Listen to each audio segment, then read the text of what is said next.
Hello and welcome to another round of the Virtual Drift Championship. We're live for Top 32. My name is Craig, and with me as always, Tanner. What's going on, dude? Well, going through an amazing qualifying session. If anybody's here that didn't witness it, what a close qualifying session it was, with the cutoff point being 88.7. What an amazing time qualifying was, and now we're here for Top 32. We sure are, and if you're just joining us, we'll bring up the line map, the start of the course on the left-hand side of your screen, and that entry point towards the center with a really high entry, big turn to the right there, coming down into the first inside clip, clip 2, and then the big decel transition into clip 3 for a wall ride all the way around that turn, and then transitioning across the track into clip 4, down into clip 5 for your second inside clip, and finishing out on the outside of that track. Bring up the bracket. You can pull up in the live stream chat on YouTube there with exclamation point brackets. Alexander Holzner and Zach O'Sullivan is going to start out our top 32 today.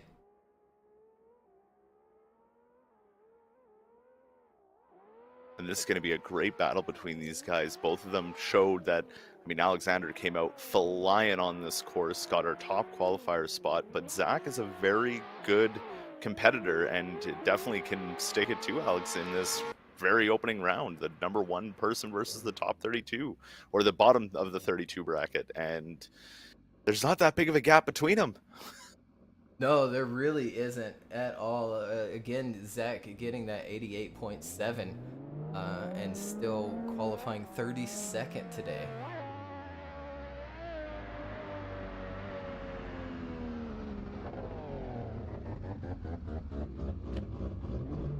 To the line, Alexander Holzner will lead first.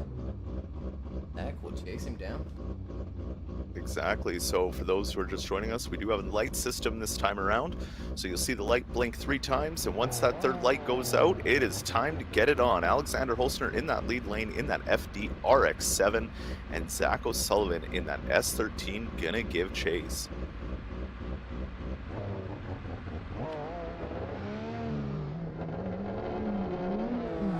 And 3 lights are out, and off they go for the first battle of the top 32. Alexander Holzner getting that first spot. Zach O'Sullivan coming in at the bottom, but now to duke it out as they come a little wide into that first inside clip as Alexander tries to get it up on the wall. Zach is not leaving him any room as they leave clip 3 and transition to the latter half of this course. And Zach really putting on the pressure as they come across the line. Yeah, what a chase run there by Zach, but the lead from Alexander out front was exceptional as well. We'll go back to the replay here. Ooh, a little difficulty with our replay there. It's going to be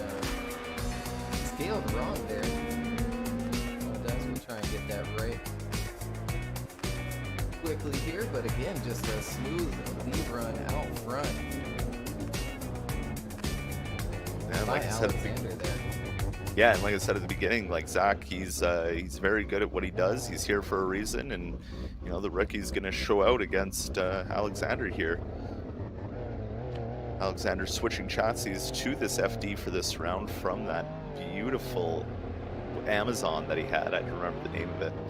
But they're back at the line, ready to go, and the lights are out and off they go. So now Zach O'Sullivan in that lead lane. Along chasing him is Alexander Holzner. Into the initiation they come with lots of speed from Zach as they fly into this first outside zone. A little wide goes Alexander Holzner onto Zach. Zach can't really get it into the zone, but now he's up onto the wall. Alex is right on the door as he leaves some space for the transition. Now really close to the gap, bumper touching on the fender as they cross the line. Oh, and dropping off a little bit there as they came across that line, getting pushed a little bit by Alexander. And there we go, we got our replays fixed, scaled properly. Again, Zach out front, being chased down by Alexander Holzner. And just a very even battle here as we see him enter in. Zach out front with a little bit of a gap, but you see Alexander reels him back in. Smooth transition into that second outside zone. Zach ends up working out there to the wall and filling it. And nice transition across, and Alexander dives up, maybe gives him a little bit of a tap there as well. That was such a great battle between these two, and could we maybe even see our first one more time already? That'd be really soon. It could happen. First battle of the top 32. Left for Alexander Holzner in that RX-7. Right for Zach. Turning in that S chassis.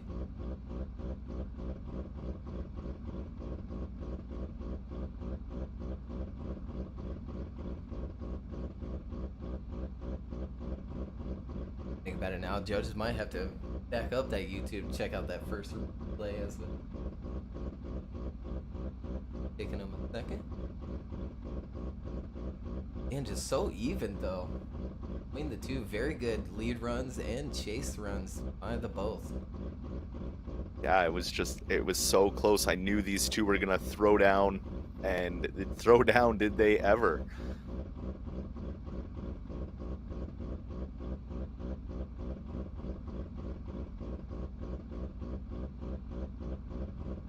Well, and we have it one more time for Chris, but Ed and Matt choose Zach, and Zach will move on. Okay, so Zach takes the win on that one. Slightly controversial because Chris went for it one more time, but myself and Matt went for Zach.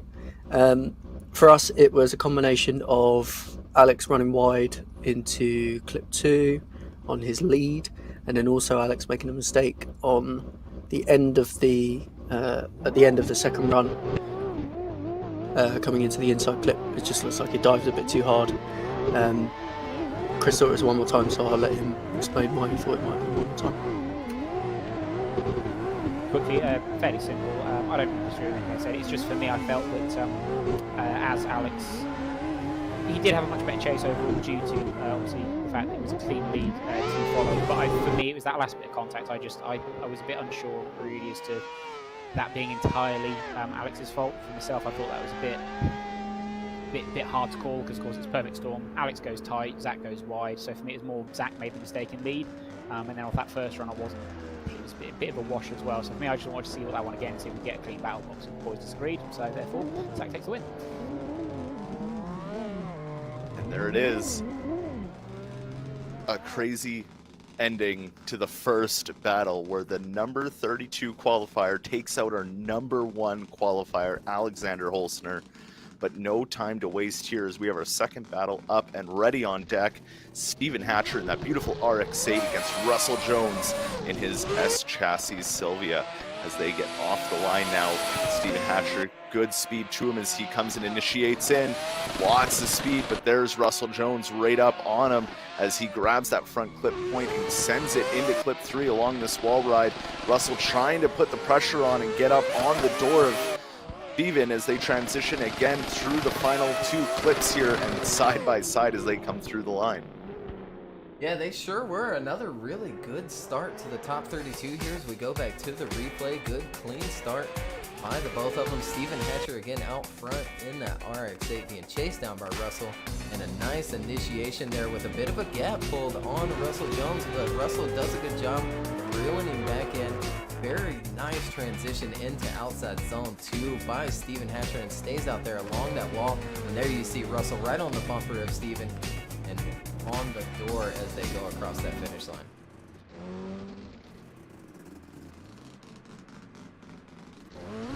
And now we got them back at the front, switched around and ready to do battle once more. Russell Jones now in that lead lane. Steven Hatcher ready to give chase. The lights go out and off they go for their second half of this battle. Russell Jones gets out of that gate cleanly as they start to come, and already Steven putting on that pressure right out of the gate, getting up onto the door of Russell Jones as they transition onto the wall. A little bit of room is gained from Russell as they come through clip 3, but now the proximity is gained back by Steven Hatcher. Again in the transition, a little bit of room left, but a little closer is Steven at the end of that run. Yeah, he sure was, and gave him a little bit of a tap there coming into outside zone 2. As we go back to the replay, another clean start by the both of them, and just flying down this long run up, and Steven staying with him as they enter in. He jumps right on that rear quarter, and then as he makes that transition there, Russell out front gets a little bit of a tap from Steven, but does a good job to keep it going. Steven jumps right back onto the door. There they go across that finish line. Second half of their battle will go to the judges. Left for Steven Hatcher in that RX-8 and right for Russell Jones.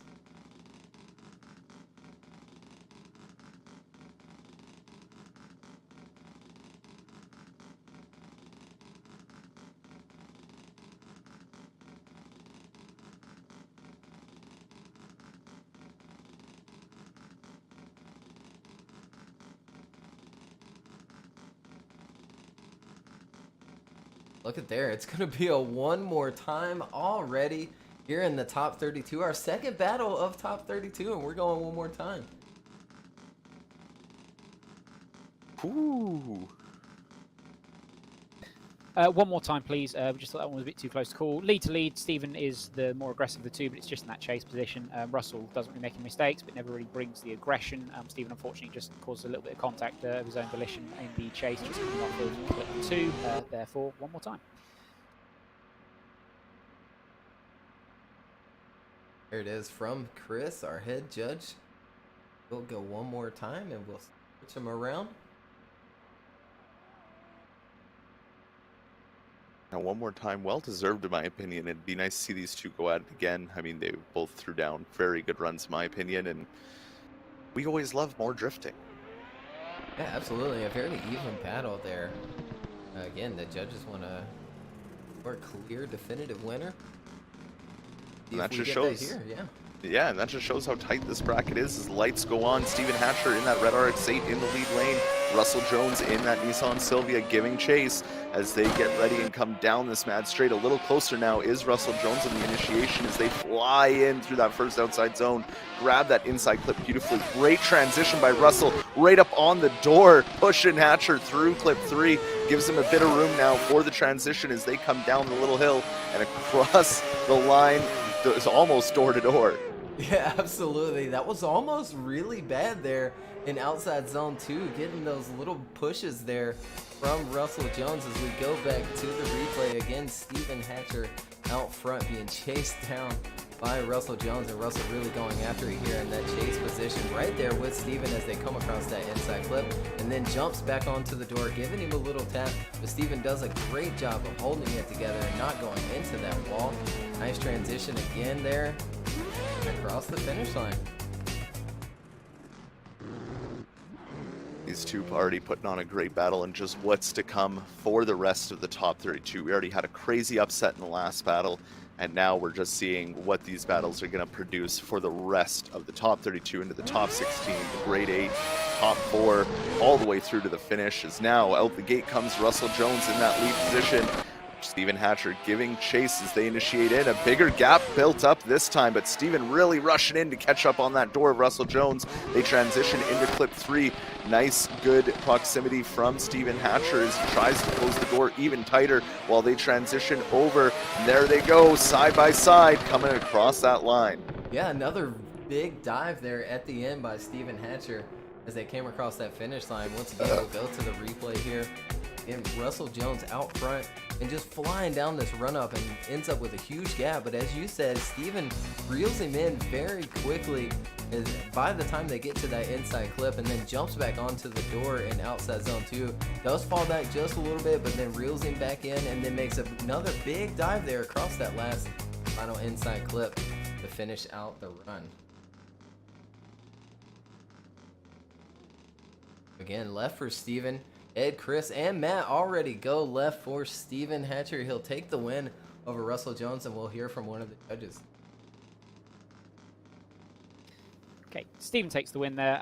It's lead to lead. We felt that Steven was a little bit cleaner overall. Russell does enter very, very late. He's going real fast on that entry. Does really well to hold on to it. Steven does really well, in our opinion, there to adapt to that slight difference in Russell's lead compared to what we have been doing in practice and in qualifying. On the reverse of that, Russell, again, he certainly brought more aggression in the chase, but unfortunately there was a little bit of contact there. From our perspective, we're given that as being Russell just being a little bit over-aggressive in chase, just caused a tiny bit of contact. Again, Steven does really well to hold on to it, so overall, Steven just takes the win.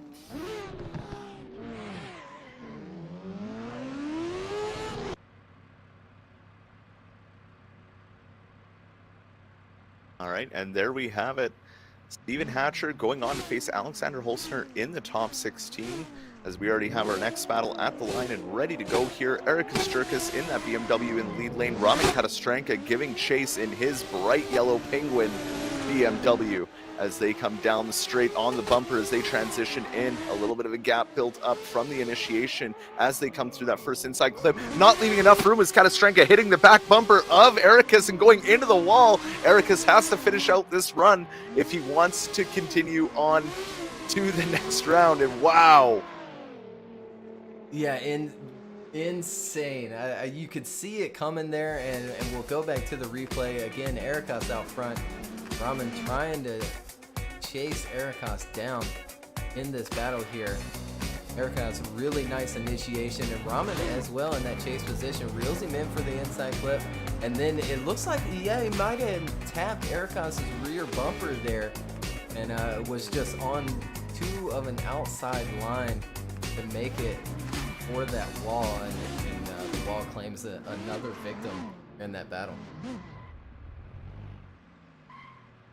Well, let's hope that wall doesn't claim another victim in this one. And they are at the line, switched around. Raman Katastrenka ready to give chase, and Eric Kosturkis, or Raman Katastrenka leading, and Eric Kosturkis giving chase.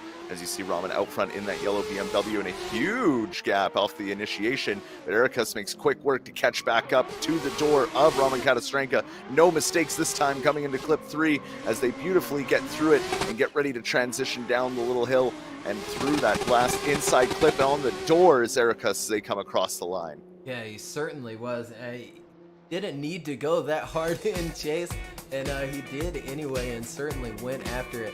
And as you said, there was a big gap established here on the run-up. Raman getting out to a very good start, but Ericus reels him in big time here through that first turn before they even make it to that inside clip.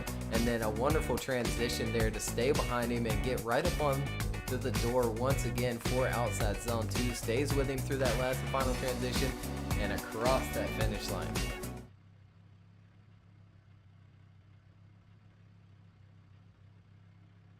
Go left for Ericus, and Chris, Ed, and Matt all go Ericus. Unanimous decision. He'll take the win over Raman Katastrenka, but good on Raman. That was a very good lead. Unfortunate to see him get taken out by the wall, but we'll hear from judges.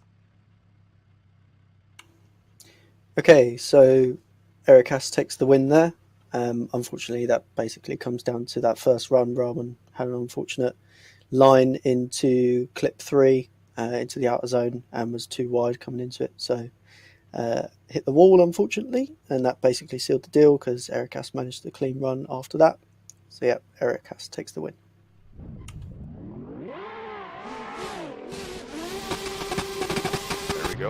Erica's taken the win over Raman Kalastrenka. As we move on to our next battle, Andreas Lene in that new Supra against the Jordan El Nasser in that Dodge Viper. Interesting mix of cars here as we see them get out of the gate cleanly and initiate in. Andreas in front. And Zach going really wide, but Andreas taking a really inside line, almost throwing off Jordan as he goes into the wall. Now it's up to Andreas to finish out the rest of the run here. Will the judges consider that an in-chaseable run? Yeah, that's going to be a tough one there. And wow, I mean, just super inside. Yeah, and I don't think I've ever seen anybody hit the wall that hard as well. Jordan in that chase position, but here we go. Yeah, Andreas just really inside there, and I wonder. I mean, it's tough because on the way Andreas was positioned there in that lead, it could have messed with where Jordan was on the track and in his vision. Yeah, it almost looks like Jordan tries to recorrect himself to get back on that same line, and but there's the second half of the battle. As we're back at the line, lights are flashing. Jordan will be out front in that Dodge Viper with Andreas Lene giving chase. Let's hope Jordan can keep it together on this second battle here as he initiates in. Nice line through, beautiful through that front clip, transitions into number 3, but hits the wall and goes right into it and shutting down.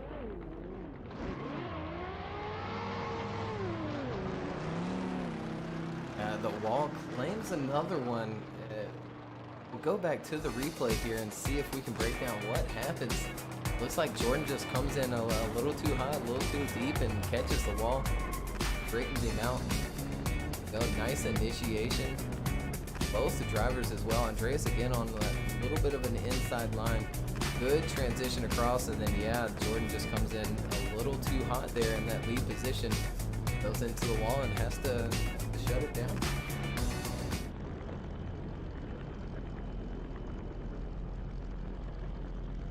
And Andreas is going to get the win. Judges all slide left. On the top 16, we'll hear from one of the judges. Andreas takes the win. Unfortunately, Jordan just makes a pair of independent errors in both lead and chase and zeroes himself out on both runs. This unfortunately, really unfortunate. Yeah, just an awkward battle there between the two of the drivers. Andreas is going to get the win and move on, and he'll take on Erikas Jerkis later on, the top 16.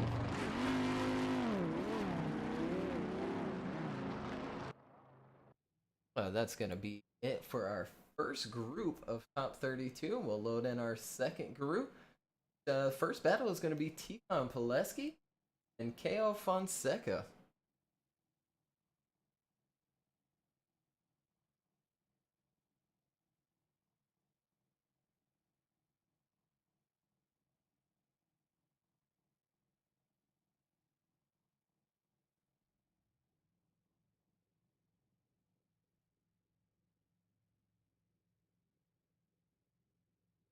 Christoph Rapina right after them, facing off against Shoma Takaya, Hayden Winter, and Pontus Jacobson.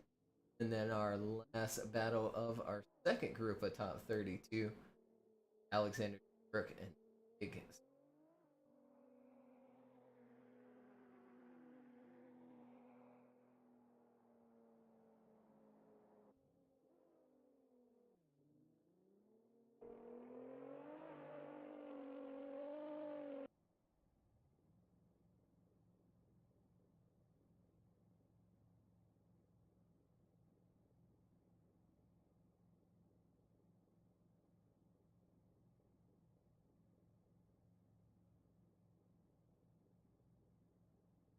Like we're still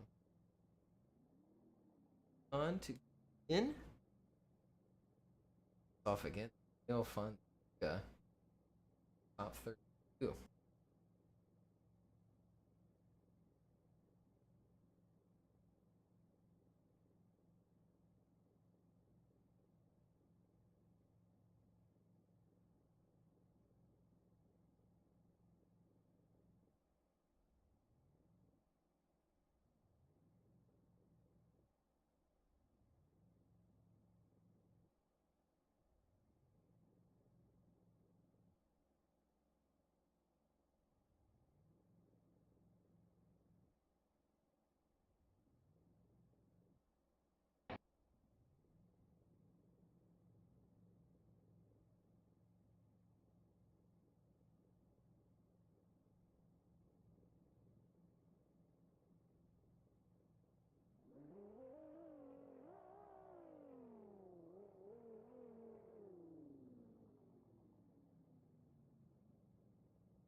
Right, there we go. Coming to the line.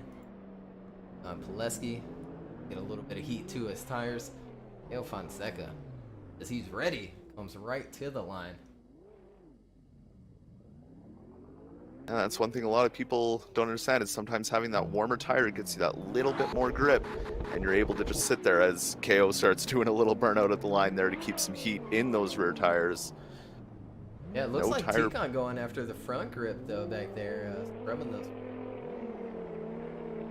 Well, it will be interesting. So now for this battle, Ticon Pileski versus KO Fonseca. Ticon in that D-Max S14 with KO Fonseca giving chase in that S15 of his as they initiate in. Lots of speed comes Ticon on a beautiful line, but KO is right there on the door, just grazing that wall as they transition into clip 3, but not leaving any breathing room is KO as they transition once more, coming around to that finish line. On the door is KO as they cross it. What a lead and what a chase there to start it out. Here we go, back to the replay. A good start by both these drivers here through the chicane and down this, again, long run up. And KO does a fantastic job staying with him. They enter in together there, a little bit of a gap, but KO reels him in, stays with him through that first transition and out to the wall, filling that entire zone out front is Ticon Pileski. But Cal staying right with him through that entire run. And there they go across that finish line together.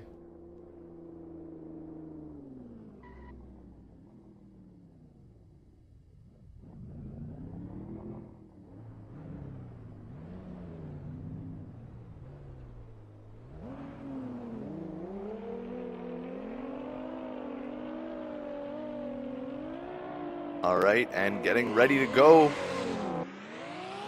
is KO Fonseca out front. Ticon Pileski giving chase as they initiate in. On the door already is Ticon as they come through that first inside clip. Transition onto the wall. Deep in goes KO Fonseca, but Ticon sticking right to his door, leaving almost no room for the transition as he gives him a little door tap as they cross the line. Yeah, he sure does. Ticon certainly going after it there in that chase position as he needed to, as KO had a fantastic chase run.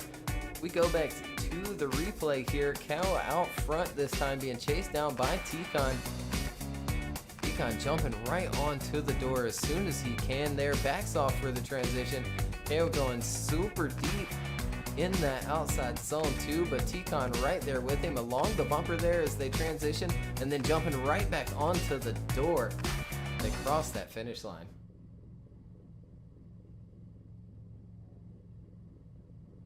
There they go. Chris already going left for Ticon Pileski. Matt as well, so Ticon is going to get the win. Ed is going to choose Ticon as well, so we'll hear from one of the judges. Ticon takes the win on that occasion. Lead to lead, they both do pretty well. KO is very deep into that wall at the beginning of clip 3. It's just chase to chase. Ticon does undercut the line a little bit in clip 1, but then just left the brakes, drags himself right back up, and then from that point on down, he is much, much more aggressive and much tighter throughout the rest of the chase run compared to KO's follow. Therefore, Ticon takes the win.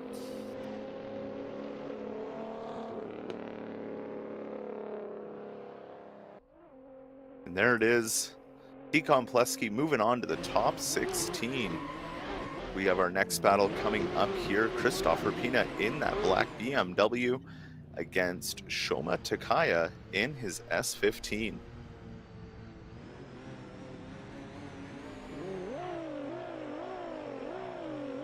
And the 3 lights are out and off they go. Christopher Pina out front in that BMW, getting chased by Shoma as they initiate in.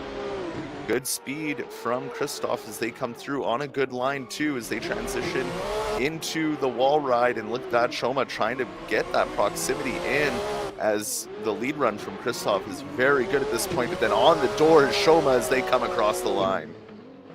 Yeah, Christoph looks super settled there in that lead position as we go back to the replay here. Again, Christoph out front being chased down by Shoma Takaya. Good start. Both enter in there. Shoma right there with him. See Christoph, it pulls maybe a little bit of angle out of the car around that first turn. but settles in so nicely there to that second outside zone. Shoma reeling him in and giving him a little tap there as they cross that finish line.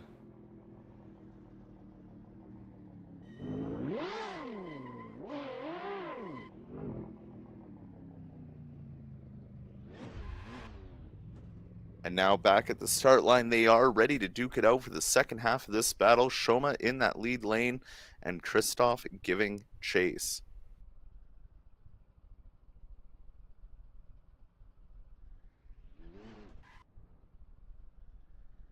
I think we're just having a quick little technical error and we'll get this sorted up right soon. Looks like judges may have disconnected.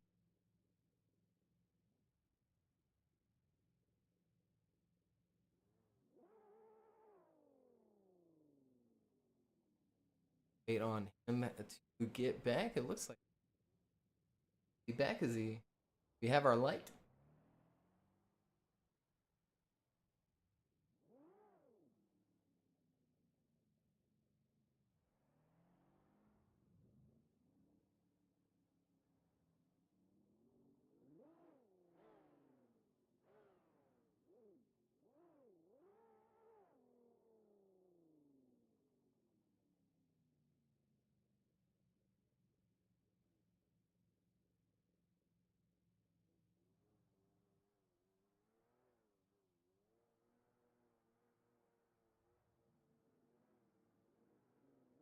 Back from the judges here.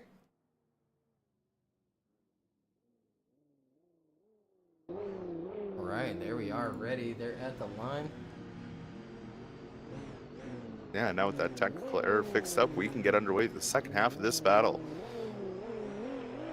The three lights are blinking and out they go, signaling these drivers to take off and start their run.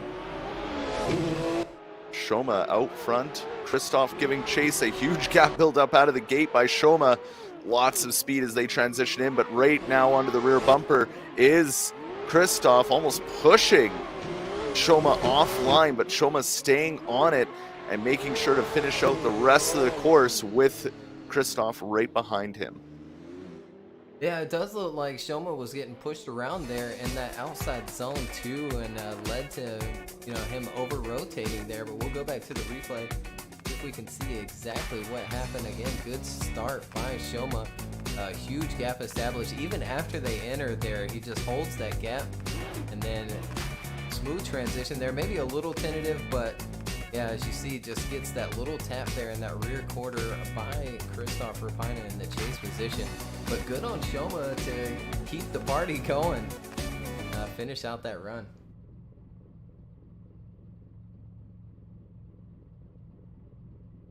Go left for Christoph Rapina, right for Shoma Takaya. Move on. It's Tikon Pileski.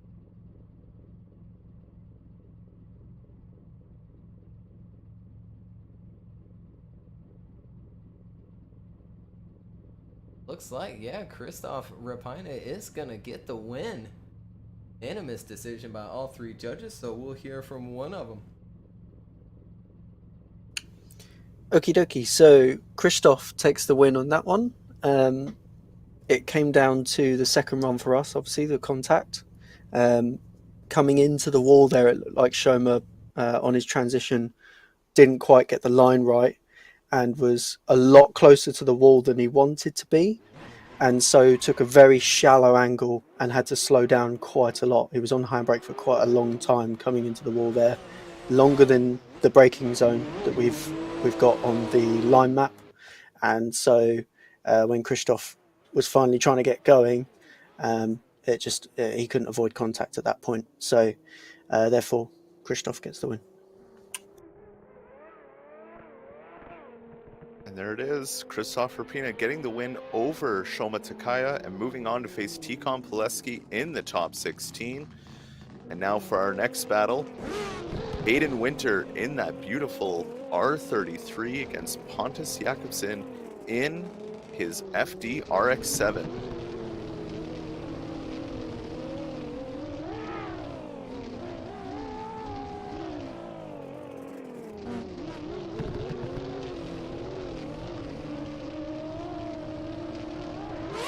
out go the lights, and off they go. Hayden Winter again in that R33.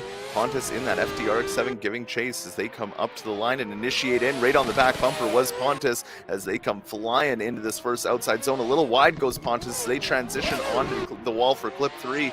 Pontus keeping up with Hayden Winter though, closing that gap. Gonna leave barely any room for the transition to come through the final inside clip and be on the door as they cross the line.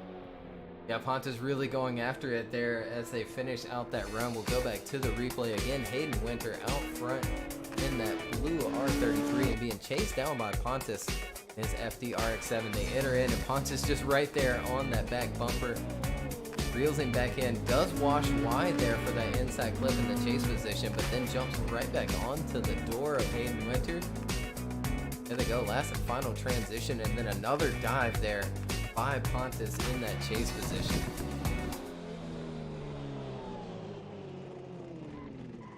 Pontus really putting in the work and putting it against Hayden's door, but needs to, as Hayden's not an easy opponent, as he's so proven in many times, but neither is Pontus, as we have them back at the line, switched around and ready to go. And out go the lights, and off the line they come. Pontus out front.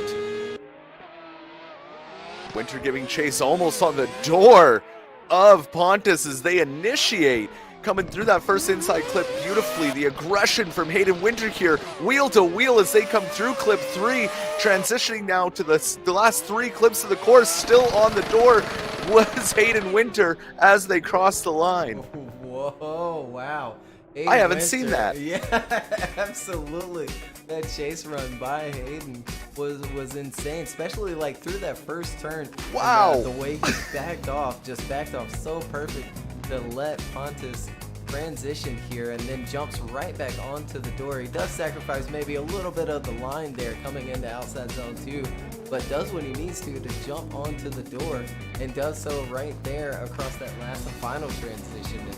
And just incredible chase run by Hayden Winter there. Wow, through all the practice, all of the practice that I've watched, I never saw anybody initiate in right door to door.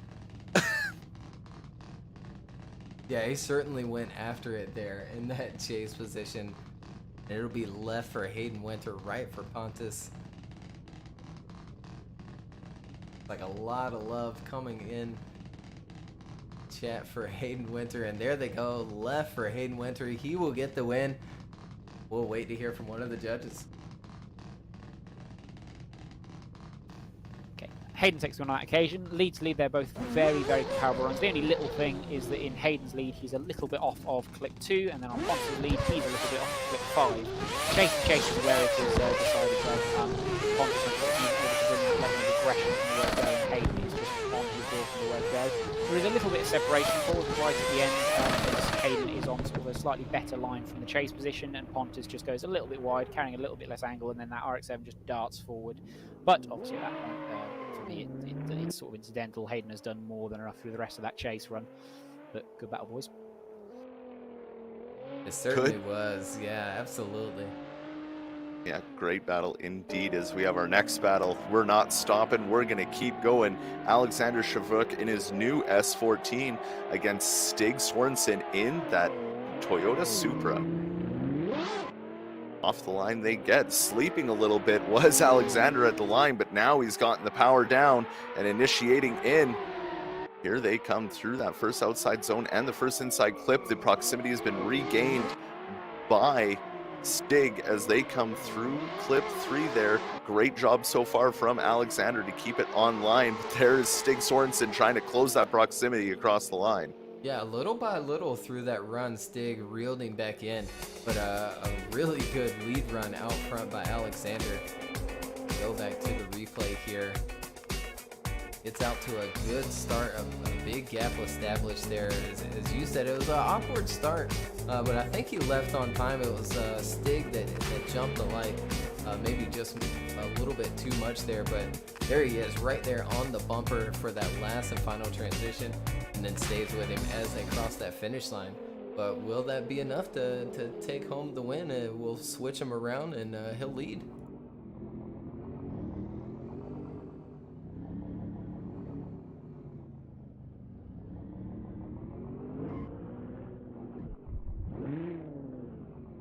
as now we have them back at the line. Stig Sorensen in the lead position, and Alexander ready to give chase. The 3 lights blink, and they are out and off they go. Big out front on the bumper already, though. Trying to keep up is Alexander as he gets it right on the door. Wide goes Stig as they transition into clip 3. But now Alexander putting on that pressure through that wall run, leaving a bit of room for the transition. And right back on the door goes Alexander as they come across the line. Another solid battle there. Alexander Shavrik with that solid chase run. As you said, a Stig going maybe a little wide there for that first inside clip. Overall, I mean, it was a good solid lead run, but I'm not sure if that is going to be enough to take home the win over Alexander, doing a really good job here in that chase position. You see Stig going wide for that first inside clip. He does end up settling into that second outside zone, but you see Alexander right there with him as they cross that finish line.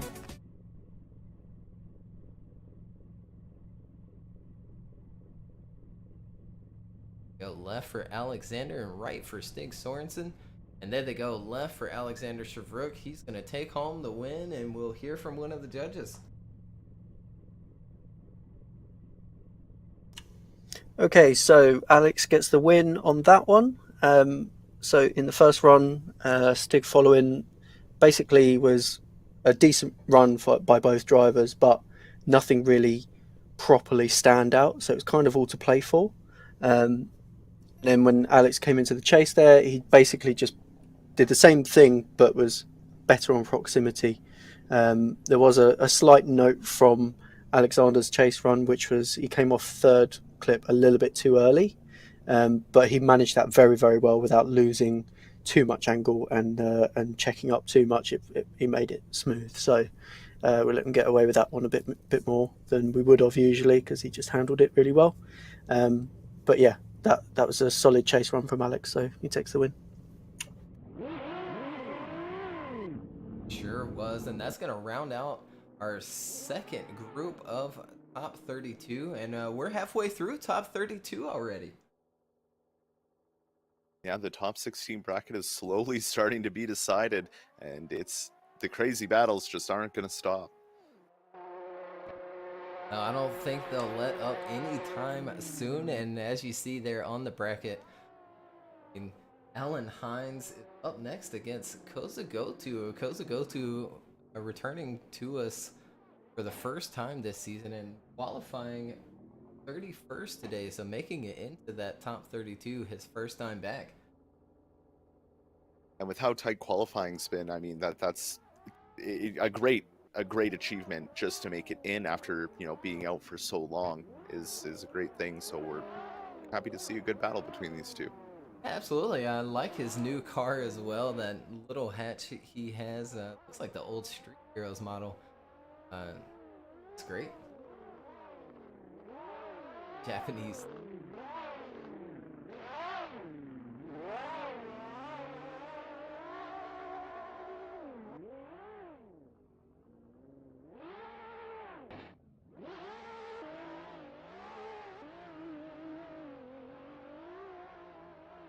As we just wait for our drivers to come up to the line here. Any shout outs that we're missing here? Anyone that we need to mention? No?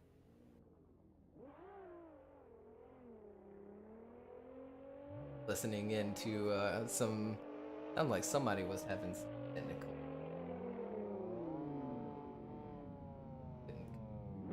Trying to hear what was going on, but I think it's all settled. You've got drivers to the line. We sure do. And at the line, in the lead lane, is the Pro Drift Academy driver, Alan Hines. And giving chase is Kozagotu.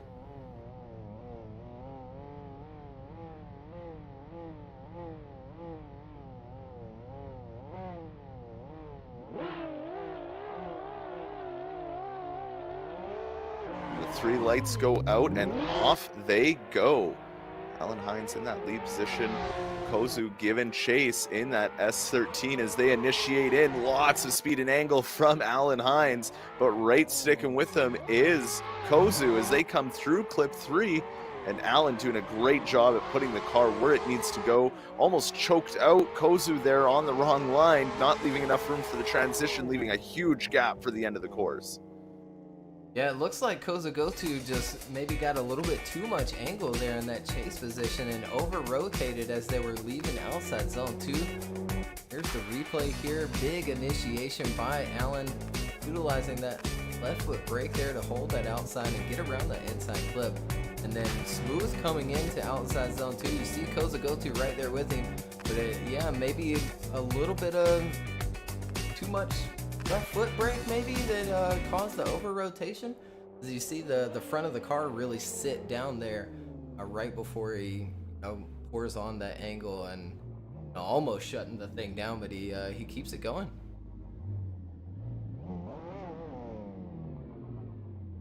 Well, now back at the line they are, and switched around. Kozu in that lead lane, ready to show us what he can do out front, and Alan Hines ready to give chase as they get off the line. Nice and clean and up the straight to initiate in. Kozu with a huge flick into initiation, but Alan right there with him as they both grab that inside clip and transition into clip 3. Not as deep as Kozu wants to be, but now he gets in there. Alan Hines starting to reel in that door, leaving some space for the transition. They come down the hill, and right up on the door goes Alan Hines again as they cross the line.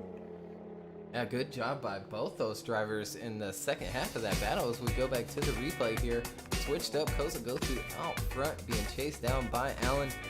Kozu going for the little Manji entry here, and Alan going after that straight line initiation, almost a little late there in that chase position, but holds it together and jumps onto the door of Kozagotu, staying with him as they leave the outside zone 2, and then reeling him back in there. They cross that finish line. There they are, left for Alan Hines, right for Kozagotu. We'll get the win and move on to the top 16. It's going to be Alan Hines. He'll get the win and move on, and we'll hear from one of those judges.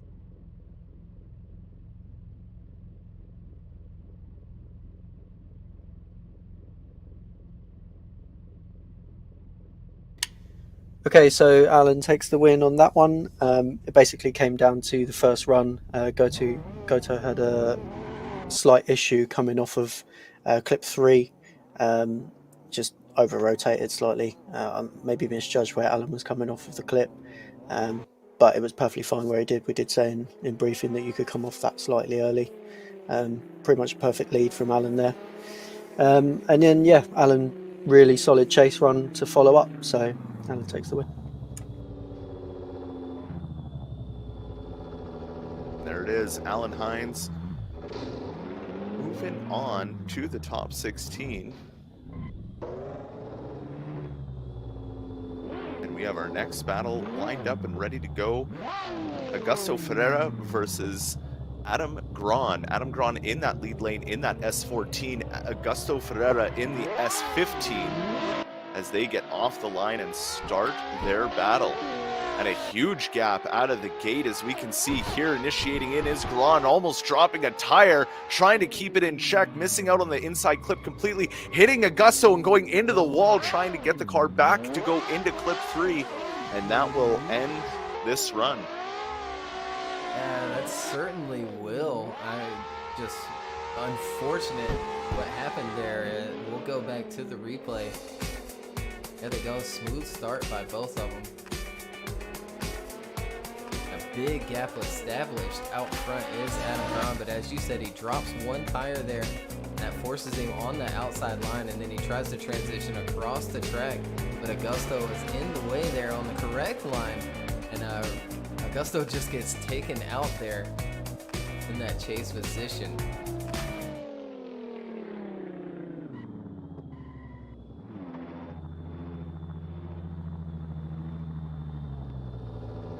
We have them back at the line and ready to do their second battle.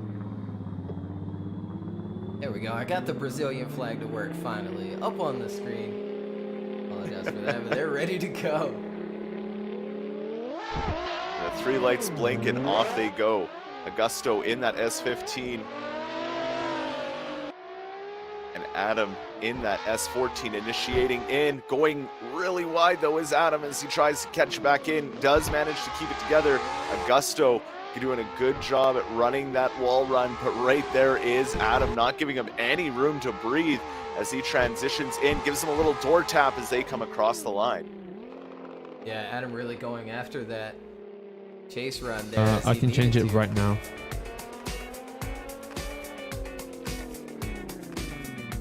Augusto out front as we go back to the replay. Entering in. Yeah, as you see, Adam washing out just a little bit there in that chase position, but gets it back together and onto the door of Augusto. Staying with him as they go through that outside zone too. And across that finish line as well. So, I mean, overall, good job by Adam Grone in the chase position, but the lead and that big mistake he had with dropping that tire and going super wide and then transitioning across the track and then Augusto on that first run. Have to wait and see. Judges do with that, and there it is right for Augusto. He moves on into the top 16 over Adam Grone, and we'll hear from one of the judges. Augusto takes the win there. That comes down to the contact of the first run. For us, Adam drops a tyre on the entry and then goes very, very wide. He is 2 tyres off, which isn't the full 0 in our rulebook. However, the rulebook does allow for the chase to make an overtake if it is safe to do so, and in our opinion, it was more than safe to do so. Adam then just drives straight back across track into Augusto's way, and at that point, he is then impeding Augusto. In our opinion, there's not really anything more Augusto needs to do. He's still on the right line, he's still where he needs to be. It's just Adam has just gone well wide, so it's 10-0 to Augusto off that first run. Then on the reverse of that, nothing really untoward, so yeah, not 10-0 the other way, therefore Augusto takes the win.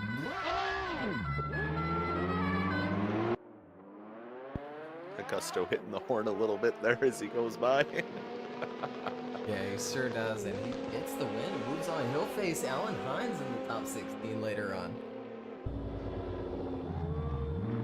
And our next battle already on deck, Luciano Canero in that S13 in the lead lane against Christian Petrov in his S14 as they get off the line and ready to do battle. Down the long straight they come as they initiate in with a lot of speed on the bumper is Christian Petrov, leaving a little bit of room as they come through the first inside clip, slowing it down now to get on the wall of clip 3, and look at the proximity from Christian, just nicely reeling him in, but Luciano doing a great lead run here as they come across the line. Yeah, really solid lead run out front by Luciano, but he did really well in qualifying today, qualifying 7th. We'll go back to the replay here. Team out front, being chased down by Christian Petrov. Initiating in, really landed on the angle, tucks it back in for that inside clip. Nice transition across into outside zone as well. There you see Christian trying to reel him in. There they go across that finish line. Christian right there on his door. So he was able to reel him in at the later half of that course. I think overall advantage to Luciano for that fantastic lead run out front. A very clean lead run, so nice, so smooth. But let's see what Petrov can give for us in his lead run. With Luciano giving chase, the lights blink 3 times and off they go. Again, down this huge straight, grabbing gears. Petrov starting to pull right away from Luciano, right out of the initiation. Into this first inside clip, Luciano takes a bit of an inside line, but catches back up to Petrov as they come through clip 3. Right on the wall goes Petrov, but now on the door is Luciano, giving him another tap there as they cross the line. Yeah, just a little hello, hey, I'm still here, right here with you. Little tap there before they cross that finish line as we go back to the replay. Christian out front this time, and as you said, just a huge gap established on the run-up. Enters in, and Luciano picking up that gap, just flying in, and he does a good job to drop that speed and transition behind Christian Petrov out front. Right there on the bumper, and there's that other dive, giving Christian Petrov a little tap there before crossing that finish line.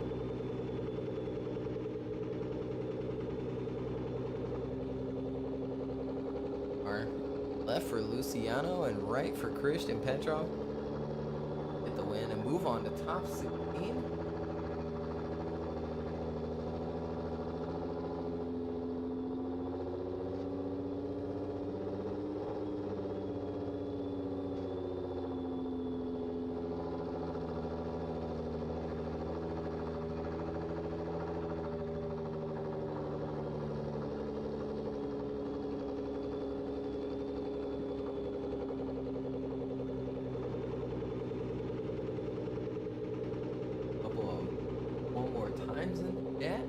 Look at there. Chris chooses one more time. Matt goes one more time. And Ed goes Christian Petrov. So they're going to go one more time. And we'll hear from one of the judges, maybe Ed, on why he chose Christian Petrov. One more time there. Split decision. Ed went with Christian taking the win there. But for myself and Matt, as we've stated in briefing, we just felt that Christian's entry was just a little bit too fast. Yes, it is up to Chase to maintain that proximity, but we did feel that Christian was going very, very fast, and we felt that was justified because then he can't actually get the car slowed down enough to get into clip 2 correctly. So for us, it's just he carried way too much speed into that entry, trying to go way too aggressive, and that causes the separation. Luciano does cause a little bit of contact there at the end. But for me, that was more just he was trying to be really, really aggressive to get back into the fight after having to overturn such a large gap. On the reverse of that, I personally had given a 6-4 on the first run to Luciano, as I felt that it was a really, really good lead run, and Christian could have done better. So obviously then on that second run, I went with 6-4 to Christian, as he did have a very, very fast entry, but the rest of it wasn't really anything wrong. And obviously, as I say, Luciano caused contact. But Ed wants to see Christian win, so I'll just let him quickly explain that. Yeah, basically, I just thought that Christian would have pulled it out there just because I felt like Luciano's follow was messier overall. There was a few more wobbles, and obviously there was the contact as well. I didn't factor in as much for the gap at the start. I put that more down to Luciano probably not jumping the start enough, and for me that just leaned it back towards Christian enough. But yeah, obviously one more time. Best of luck, guys. And there it is, our first one more time battle of round 4. Super excited for this one to go down. So backflipped around Luciano Canero in that S13 in the lead lane. And Christian Petrov giving chase as the lights go out and they take off. Again, down that big straight, trying to keep as much traction as they can before initiating in. Through that first outside clip, and right on the door already comes Christian Petrov, leaving little room there for the transition, but going a little too deep in with a gap building up from Luciano out front. Christian trying to get in now and reel him in as they come through that final inside clip, cutting the line big time, but can't make it happen as they cross the line. Yeah, he really tried to go after it there on that last and final dive across the inside clip as we go back to the replay. Again, Luciano out front for this one more time.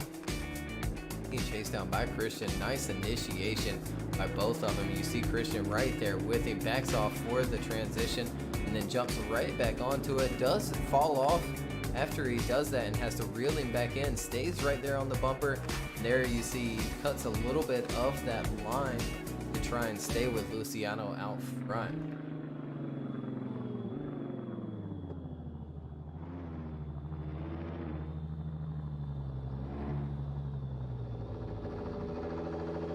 We'll see if we'll see a repeat of the last battle where Christian Petrov really pulled away from Luciano here at the start gate. As we now have Christian Petrov in that lead lane and Luciano giving chase. Off they go. And looks like that is going to be a restart.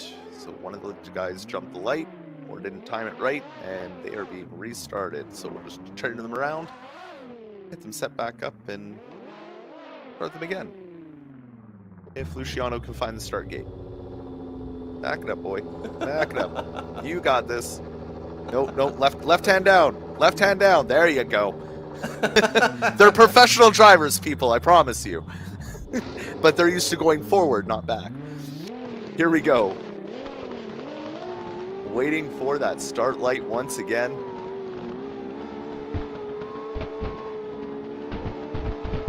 And off they go.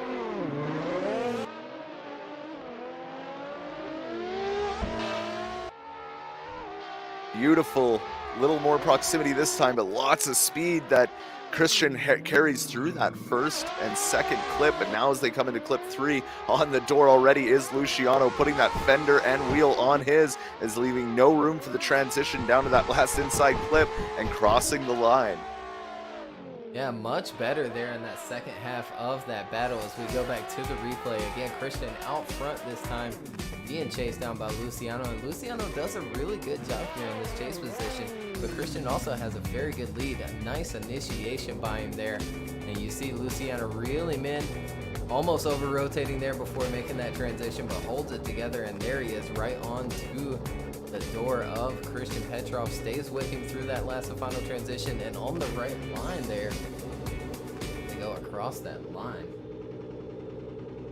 Oh, once again, left for Luciano, right for Christian Petrov. There they go, left for Luciano. He's gonna get the win, and he'll move on into the top 16, and we'll wait to hear from one of those judges.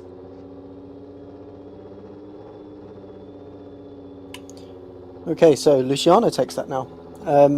So in the first run, there was a mistake from Christian coming into the third clip, just over-rotated as they transitioned into clip 3, and that compromised that line coming through there. Picked it back up nicely, and then coming into the last corner, Luciano was a bit tight there. Christian did chomp the cone quite a lot there, but we let him off that and put that down more towards Luciano's lead. So it's kind of all to play for. But then Luciano had a very clean chase. So essentially, because of the over rotation into 3 from Christian in his chase, it lent it towards Luciano.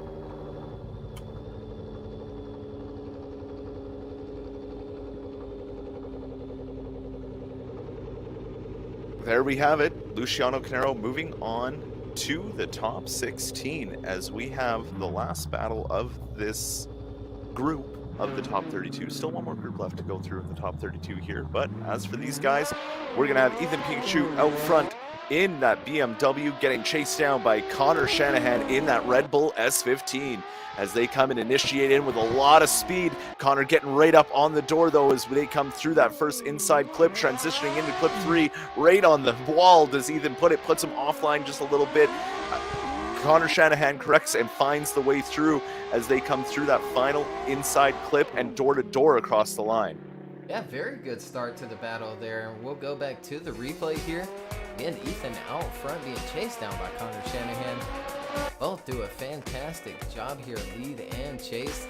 Ethan entering in with that slight little flick, holding the right line there, grabbing that inside clip. So is Connor in that chase position, and then really nicely sets into outside zone 2 and along that wall. Connor backs out just a little bit and then reels him back in, and there he is with him as they cross that finish line.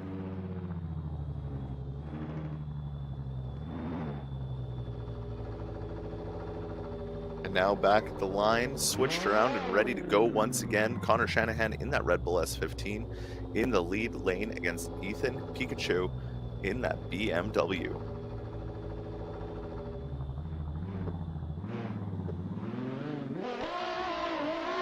And off they go.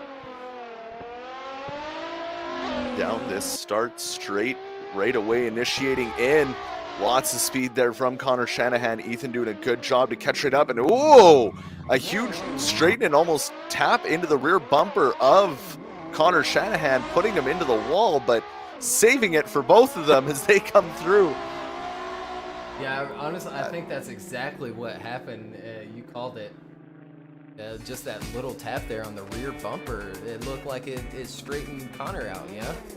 It made me lost for words, is what it did. Yeah, I mean, that was almost like really bad with that contact there. We'll go back to the replay. Connor on a little bit outside of a line, of the correct line there.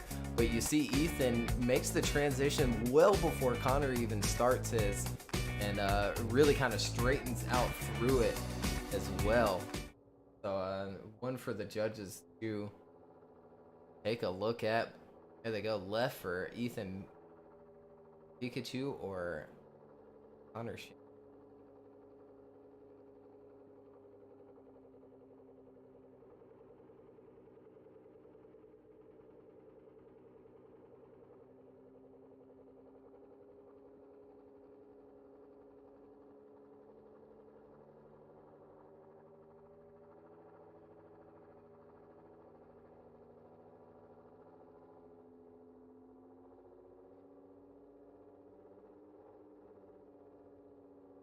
And there they go, right for Connor Shanahan. He's going to get the win and move on. And we'll hear from one of the judges on why he got that win. I'm sure that contact. Connor takes the win there. For us, obviously it comes down to that second run, the bit of contact there. For us, it's just that is Ethan's fault in our opinion.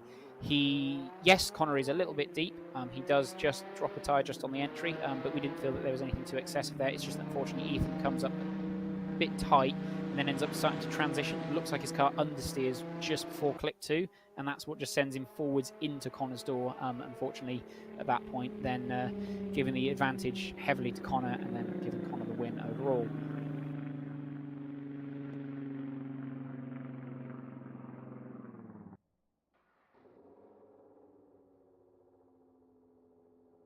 And there we go. Connor Shanahan moving into the top 16 to go up against Luciano Cadero.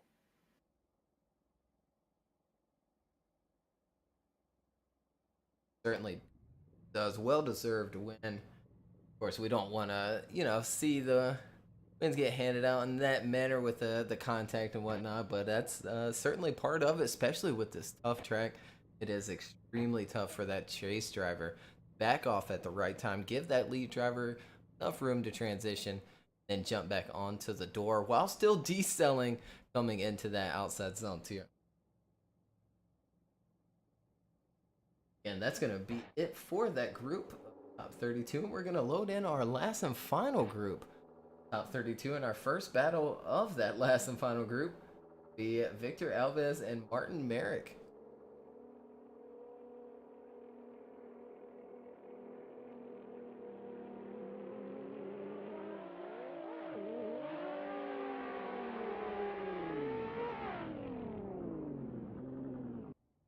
Drivers coming up to try and get some practice runs in.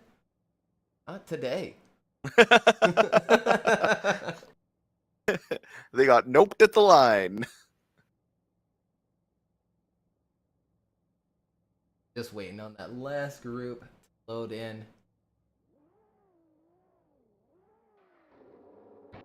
Qualifying. Top 32 underway. We're done with qualifying. Yeah, we're done. We were done with qualifying a few hours ago, my friend. We are almost in the top 16 now. Almost. We're getting there. We are certainly getting there.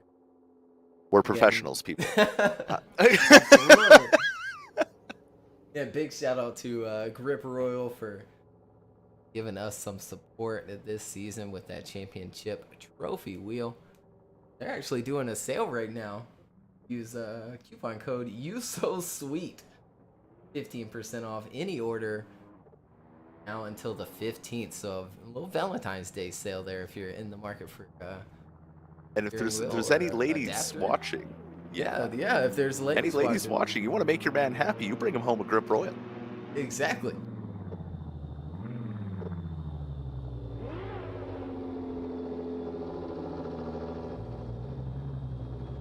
It looks like they're at the line and ready to go. It looks like they are. Victor with the Alves. Brazilian flag working too. Professionals, people. All right, the light goes out with Victor Alves in that lead lane in that D-Max S15, going up against Martin Marek in his S14.5, I believe it was, as they initiate in and doing a good job taking out that inside clip just a little bit, but Martin Marek just kind of all over the fender on the transition as they come through clip 3, leaving just enough room, not right up on the door, but trying to keep the proximity is Martin as they come across the line. Yeah, again, going after it there in that last part of the course. We go back to the replay. Again, out front is Victor Alves and Martin Merrick chasing him down in this first half of the top 32 battle. Victor gets out to a good start here. Nice gap established as he flicks that car in for that first outside zone, grabs that inner clip, and then transitions into that second outside zone very nicely. And Martin just slowly reeling him in, and there he is on the bumper and then onto the door as they cross that finish line. So little by little, Martin, made up that space, but a solid lead from Victor out front.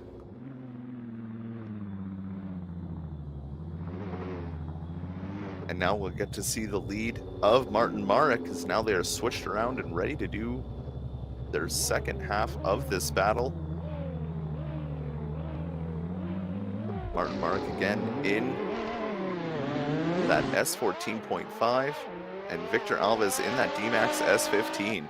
Right on the bumper already as Victor Alves, they initiate in, and right almost side by side as they come through that first inside clip, transitioning down, huge flame spitting out of Martin Mark's car as they come through clip 3. Look at the proximity from Alves as he pushes through all the way to the finish on the door of Martin Marek. Yeah, he certainly was. Again, just, hardcore going after it. We go back to the replay here. Martin out front, being chased down by Victor, and Victor does just that. Stays with him on that initiation and with him through the first turn, across that inner clip, backs off for the transition, and then reels him back in through that second outside zone, right there on the bumper of Martin as they make that last and final transition, and there they go across the line. Very good chase by Victor. There they go. Before I can even pull it up, they're sliding left for Victor Alves. He'll get the win and move on into the top 16. Okay, so Victor gets the win on that one. On the first run, Martin in chase. He got gapped a bit on the first corner, and then coming into 3, he managed to pull it back up to 2, and then coming into 3, looked like he got his transition slightly wrong. Was a little bit shallow on the transition, and that meant that he couldn't quite pull the proximity in for 3. And then he managed to get back onto Victor's door by the time we got to 4 and through the rest of the course, which was good. But then contrasting to that, Victor on his chase was very close throughout the run, and also did well coming into 2 to 3, where Martin was a little bit early on the brakes, and Victor did really well chasing that and not causing any contact. So big advantage there. So Victor gets the win. A great explanation by Ed there. Victor's going to get the win. Victor moving on to that top 16 spot. Not a lot of them left as we have our next battle here. Reese Tatterson in that Pro Drift Academy S15 and Brandon Williams in that red JZX as they come through and initiate in. Reese is already nice to angle, but Brandon going a little wide, but so is Reese as they transition back onto clip 3 and getting right up on the wall. But now Brandon not letting him have any room as he transitions almost on the bumper and tries to get it on the door, but just leaving a little bit of room there as they cross the line. Yeah, still overall good solid start to this battle here as we go back to the replay again. Reese out front being chased down by Brandon Williams, returning in that chaser. There they go down the straight here on the replay. Nice flick initiation, maybe a little late by Reese, but overall good line. Does wash a bit wide. Brandon does the same. See Reese getting super deep in outside zone 2 along that wall, and there's Brandon right there with him on the bumper as they make that last and final transition, and they go across that finish line.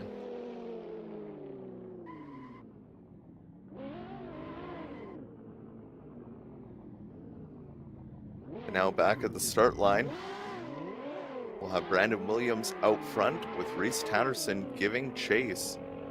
These guys have driven with each other for quite a while, so we know that it's going to be a good battle between the two. We wait for those start lights to start blinking. Once they blink the third time, it is time to go. Out of the gate they get, and off down the straight they head.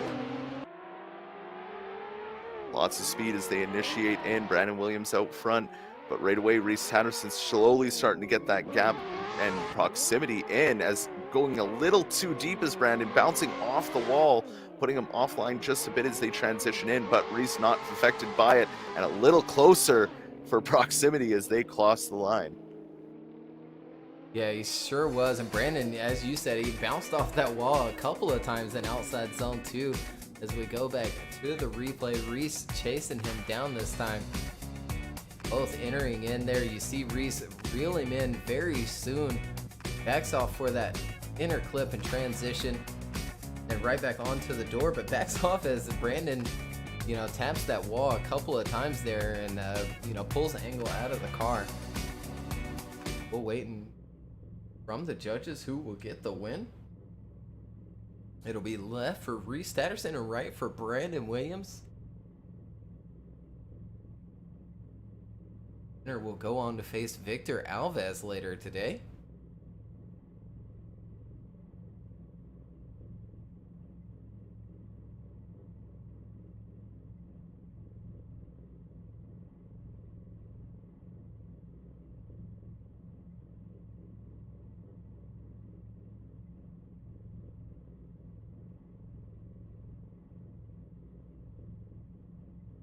Long decision from the judges it is. Yeah, absolutely. They are taking their time with this one, making sure they have the right call. Maybe we'll see him go one more time. So we've only had a couple of one more times here in the top 32, 2 so far.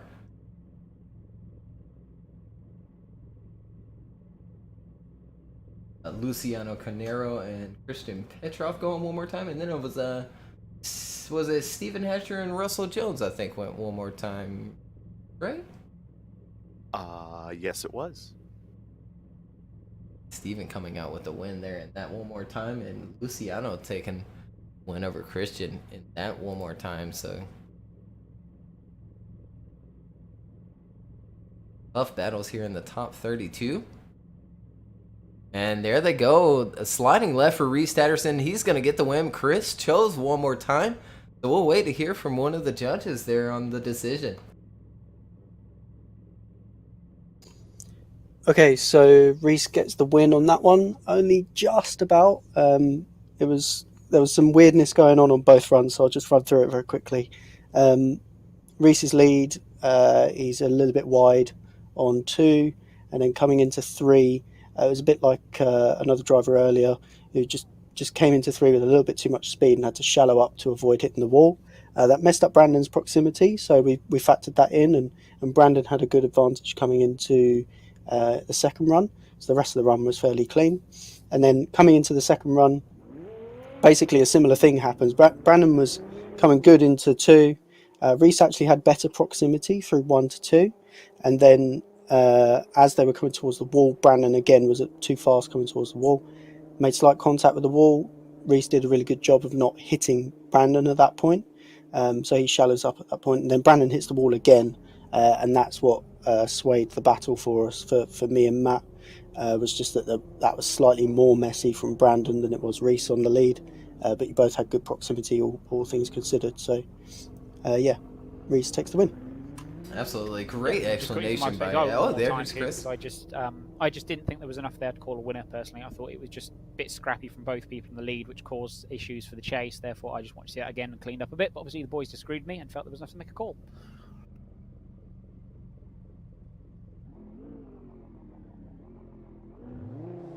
And well, there we have it. Moving on to the top 16 as our next battle's already starting, so we'll get on it here. Una Warninen in that BMW against Daniel Mora in that S13. Good initiation from both drivers as Una comes flying into that third clipping point. Daniel Mora kind of struggling to keep up and kind of making a few errors, but making it stick now in the latter half of the course and trying to get right on the door of that big BMW. Yeah, he certainly does, and that BMW is massive there. As we go back to the replay, Una Warren does a fantastic job of wheeling this big BMW around, though, and Daniel doing a good job in that chase position as well. Here they go in this replay, flying through that first turn, and there you see Daniel reeling him in for that second outside zone along that wall, and then making another dive there through that last and final transition, that last section of the course.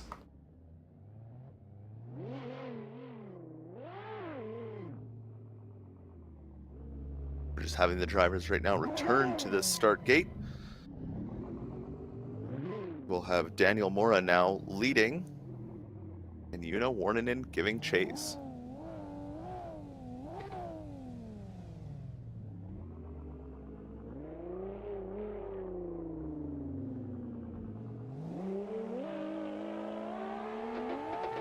And out go the lights and off they go. Daniel Mora out front, Una Warninen in that chase position.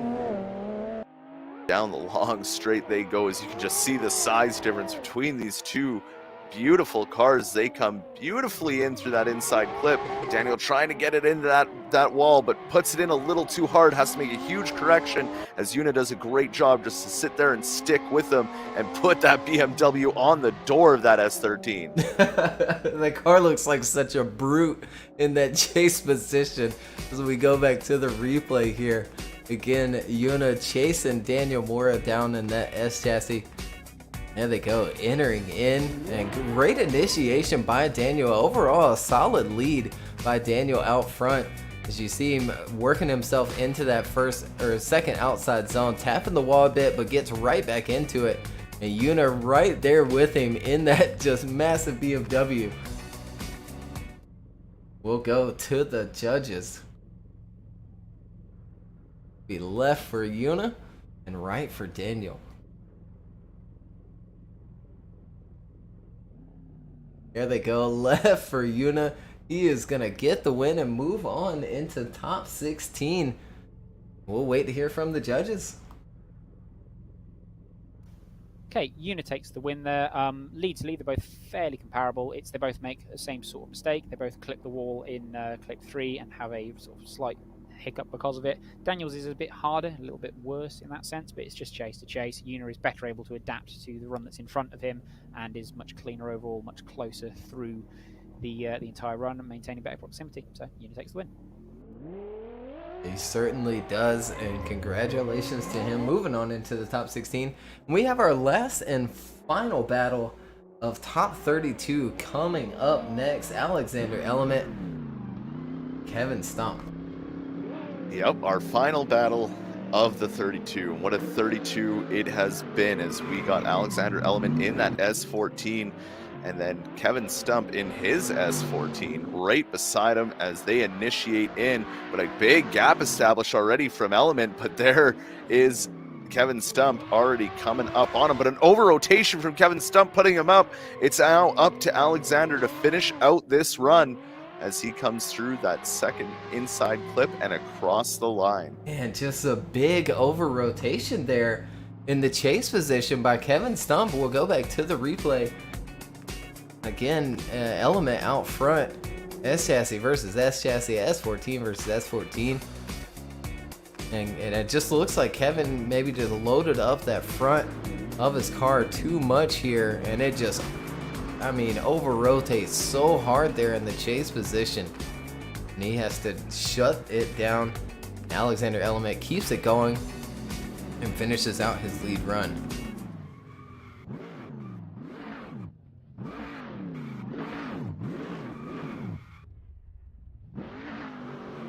Let's hope Kevin doesn't over-rotate on this run, and they have a nice, clean battle to finish out our top 32. Absolutely. Now changed around is Kevin Stump in that lead lane. Alexander Element ready to give chase as we sit here and wait for the final lights of the top 32. And off they go. Out of the gate, nice and clean go both drivers as they start heading up that long straightaway. Big flick initiation in from Kevin Stump, but there is Alexander Element already getting all over him as they transition into clip 3. Nice proximity from Element as they do that wall ride and come around for the last transition of the course. Just again keeping great proximity and getting just up onto the door as they cross the line. Yeah, he certainly does. He didn't have to go after it the way he did, but he did anyway. And I think that will solidify the win for Alexander Element as we go back to the replay. Kevin Stump out front this time, being chased down by Alexander Element. And Element does just that. Both flying through that first turn there. Very good line by Kevin Stump, just making it that much easier for Alexander Element to stay with him throughout this entire run here. And what a chase run by Alexander Element. We'll go to the judges. See who moves on to the top 16 against Yuna Warren in our last and final battle of top 32. And there it is. Alexander Element will get the win and move on against Kevin Stump. We'll wait to hear from one of the judges.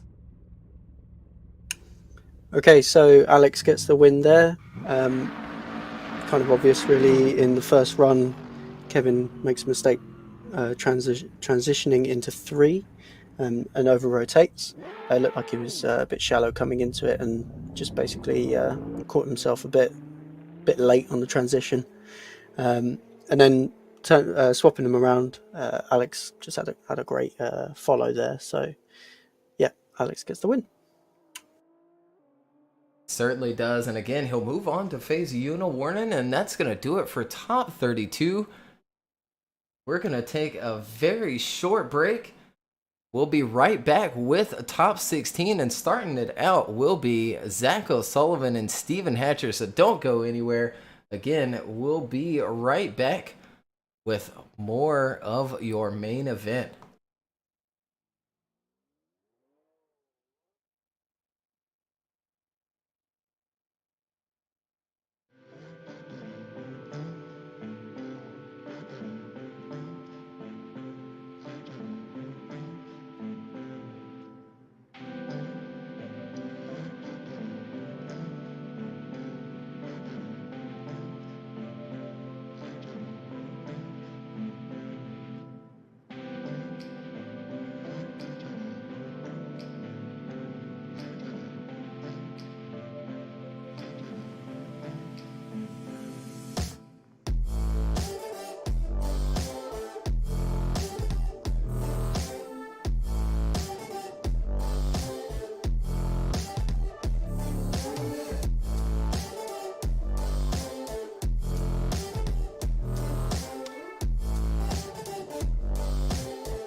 All right, we're back, and we've got top 16 loaded in. At least the first group of top 16 is loaded in and ready to go. If you're just now joining us, top 32 is done and over. We're moving on into top 16, where Zach O'Sullivan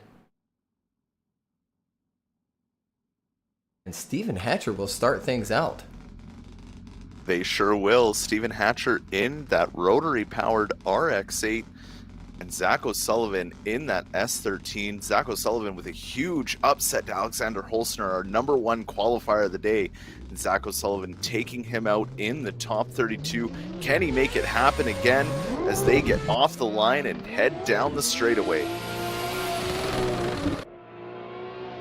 Initiating in now is Stephen Hatcher with a huge gap buildup, but flying up beside him is Zach O'Sullivan, and Zach O'Sullivan goes into him and spins out. It is now up to Stephen to finish out this run as Stephen comes through the final clip and across the line. Oh, I mean, interesting way to start this top 16 battle. As we go back to the replay, again, Stephen Hatcher out front being chased by Zach O'Sullivan.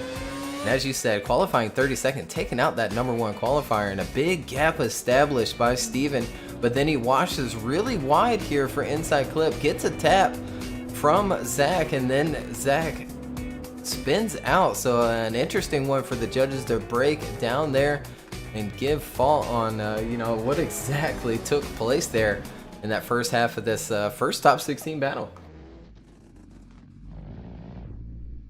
Yeah, it's already going pretty crazy as we're waiting for them to get settled on the line here. It's okay, Steven. You're your first gear, clutch in, we're professionals. That's the theme of the day. As we have Zach O'Sullivan in that lead position, Stephen Hatcher ready to give chase, and off they go. Lots of speed coming up to this initiation point as they come in. Lots of angle from Zach O'Sullivan as he kind of backs out of it, trying to make the transition into clip 3. Stephen Hatcher not letting him have any room for error, though, nudging him through the end of clip 3 as they transition down the little hill, hitting the last 3 clipping points and finishing it out. Yeah, what a crazy initiation there by Zach in the lead position as we go back to this replay. Again, Zach out front. And chased down by Stephen Hatcher in that screaming RX-8. Here we go, initiating in, and as you called it, just big angle right after that first outside zone. He pulls out of it a little bit to get around that inside clip, transitions into outside zone 2, and there's Stephen right there with him, giving him a couple of nudges as well as they leave that second outside zone, and there they go across that finish line. I think it's all going to come down to, what took place in the first half of the battle with Stephen out front there and that contact that they had. So left for Stephen Hatcher, right for Zach O'Sullivan, who was going to get the win and move on into the top 8.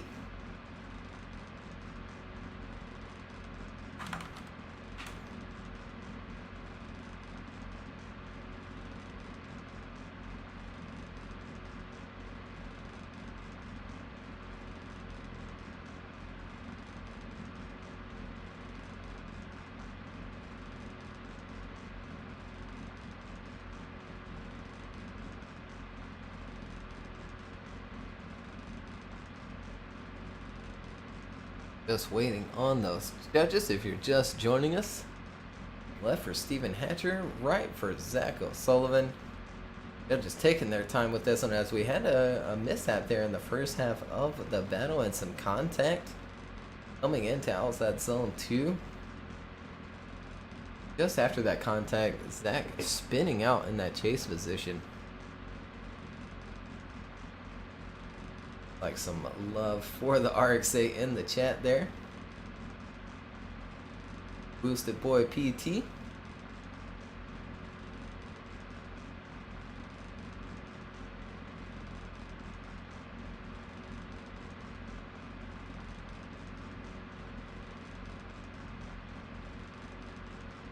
It looks like the judges are going to be debating over this, trying to just pick out what happened during those runs exactly. We get to sit here and look at these two very pretty cars till they make a decision.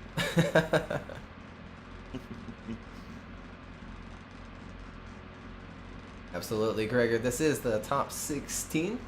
Just finished up top 32, and this is the very first battle of top 16. And look at there. So Chris goes with Zach, and Ed and Matt choose Stephen Hatcher to get the win. So we'll wait to hear from the judges on their split decision. Okay, so slightly controversial on that one. We had to discuss it quite a bit. Myself and Matt have gone with Stephen for the win. Chris went for Zach, so I'll let Chris explain himself after I explain. Basically, I think all three of us saw it slightly differently, but that contact on the first run was the real contentious point. For me, Stephen was running a bit wide, but was definitely heading for that second line of the clip, so he was just going to be a bit wide on the clip, not too bad. Zach had a bit of a gap coming up to first clip, didn't really nail the start. We looked at Stephen's speed on that point, and it wasn't super fast compared to what we've been seeing, so it didn't look like he had gone too fast towards first clip, and it looked like Zach was just basically taking a really fast line through 1 to 2 and was just on a completely different line because of that to Stephen, and it was an avoidable contact. And for me and Matt, that was caused by Zach. And then on the second run as well, it's basically a lot cleaner run, and Stephen did a really good job chasing. So for us, yeah, Stephen takes the win. But yeah, I'll let Chris talk you through how he saw that contact. Yeah, no, so for me, obviously, I absolutely agree with the second run. Stephen does a good job chasing, but for me, it's just the contact. So for me, it's Stephen has gone wide, is offline, and then it to me looks like his smoke line starts to drop. So for me, I think that Stephen started to slow up a bit. And yes, Zach is tight and he's going fast, but he's trying to make up a deficit. And in my mind, if Stephen was on the right line doing what he should have been doing, which is full throttle, hard acceleration, the contact wouldn't have happened. So for me, it's Stephen is at fault for being offline, wide, and then backing off throttle a little bit to try and bring the car down into that inner clip. That is just the difference. I personally thought that was Stephen's fault, not Zach's. That's literally it. There you have it. So 2 different views there from the judges, but Stephen is gonna get the win. Move on to the Great 8.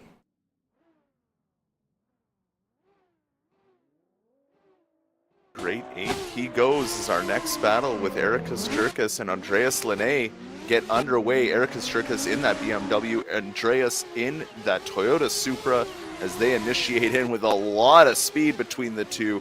Really inside was Andreas, almost not leaving enough room, pushing the back bumper of Erikas, but Erikas keeps it together for clip 3 as they transition bumper to bumper through that final inside clip in the outer zone and across the line. Yeah, solid start to this battle here as we go back to the replay here. Erikas out front being chased down by Andreas. There they go, down the run up here, and a good start for Erikas and a nice initiation there, filling that first outside zone and working himself around that inside clip, and a little bump there from Andreas in the chase position, but holds it together, stays all the way out there for that full outside zone, and then transitions back across the track, finishes out his run.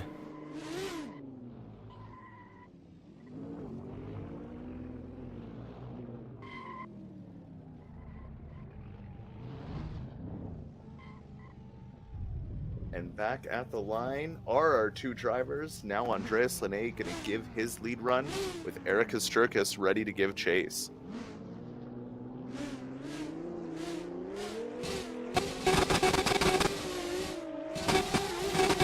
And off they go. Andreas in that Toyota Supra, Erikas in that BMW, not giving him much room off the start as they initiate in. And right up comes Erikas, getting up close to Andreas as they transition into clip 3. Erikas just giving him a bit of room there to prepare for the final transition of the course, and not really being able to make it stick to his door, but getting through the line. Yeah, he certainly does there. An overall solid lead from Andreas out front as well. Very planted throughout the entire course there as we go back to the replay. And here you see Andreas enter in with full speed there, and a nice line, grabs that inner clip and then into outside zone 2 and filling that thing out all the way. And judges, going over drivers meeting said that, you can leave that outside zone 2 a little early coming up for that last and final transition. Let's see if that lead is going to be enough to take home the win as Ericos had a very solid chase as well, so left for Ericos, right for Andreas. Winner will go on to face Steven Hatcher in the top 8.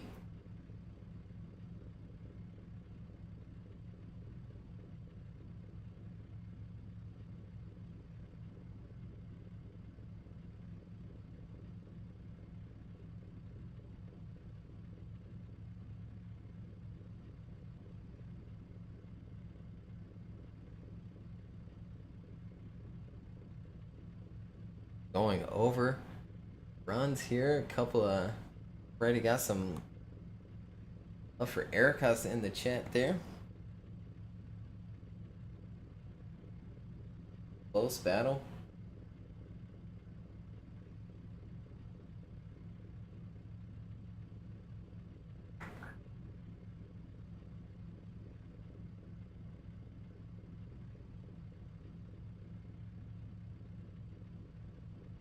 Oh, and okay. Whoa.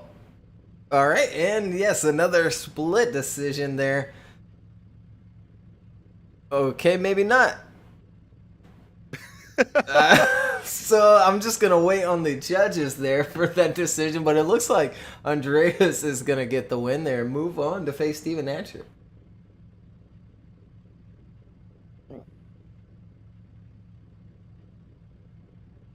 Okay, Andreas takes the win there. Sorry for streaming there for a bit of confusion with the graphic. I think, unfortunately, Matt just clicked the wrong thing, like a clever boy. So basically, that just comes down to the first run, the contact there. As was stated in the briefing, if the lead car is dragging excessive amounts of left foot brake throughout that whole turn, we will view that very negatively, as it does cause difficulties in the chase. If you're dragging left foot brake the whole way around there, it generally means that you've come in a little bit wrong and you're having to push the car back out from dipping down into the infield. So Ericos he has to make the adjustment. I fully accept that, but it does cause a bit of contact, and then because of that causing the contact, it gives a heavy advantage on that first run to Andreas. On the reverse of this, Andreas does transition a little early through clip 2, but pulls it off really well. Ericos adjusts to it beautifully. And unfortunately, though, he doesn't do enough, in our opinion, throughout the rest of that chase run to overturn the disadvantage from that first run contact. Therefore, Andreas takes the win overall. Good explanation there from our head judge, Chris, and Ericos being deemed at fault for that contact in the first run there. And Andreas is going to get the win and move on into the grade 8. Next up. Oh, yeah. Yeah, great job from Andreas there. You want to finish, or? No, I'm good. All right. So next up, we got Tikhon Pileski. It's one of these days today. Tikhon Pileski in that D-Max S14 up against Christoph Rapina in the BMW as they come through the initiation. And great job so far, but on the great proximity from Rapina as they come through clip 3. But the lead line that Pileski is putting down is amazing so far, but right on the door as they finish the line is Rapina. Yeah, he sure was, and really all through that run there. As we go back to the replay again, Tikhon out front this time, leading Christoph Rapina through the course and doing a fantastic job leading him through.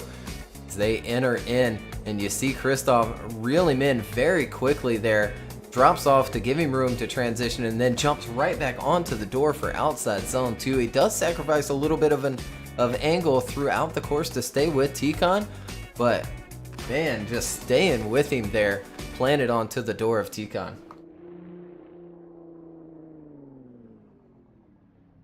Now we're going to see if it was just Tikhon's amazing lead run or if Christoph Rapina is the real deal. Christoph now in that lead lane. Tikhon going to give chase.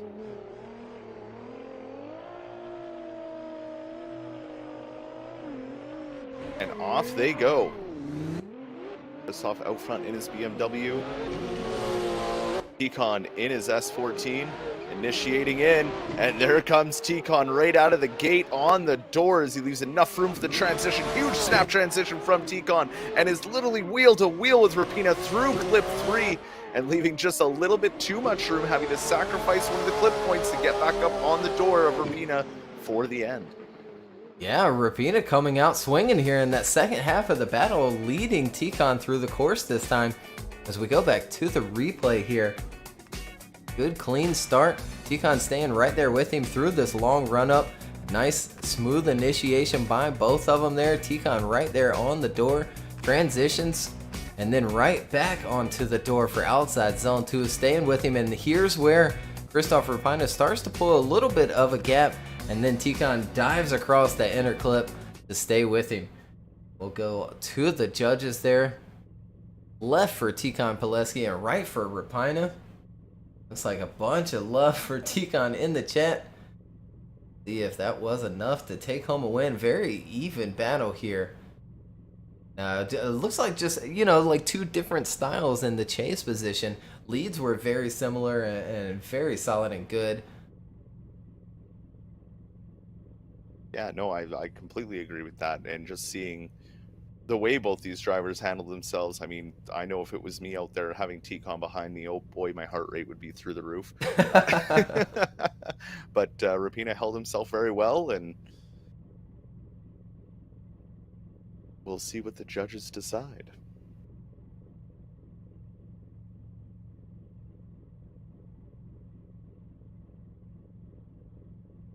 And this is going to be a tough one to decide. I'm not sure who I would give it to, as both were very evenly matched, that lead and chase position.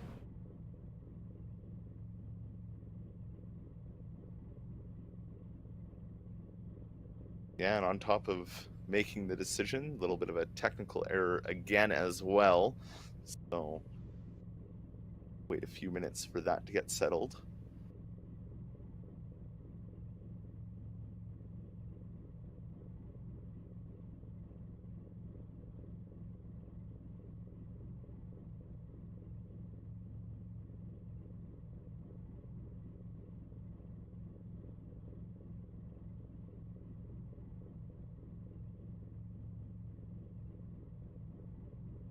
Yeah, I mean, either way, with technical difficulty or not, it's still a tough decision on this battle here. But it looks like a lot in the chat want Tikon to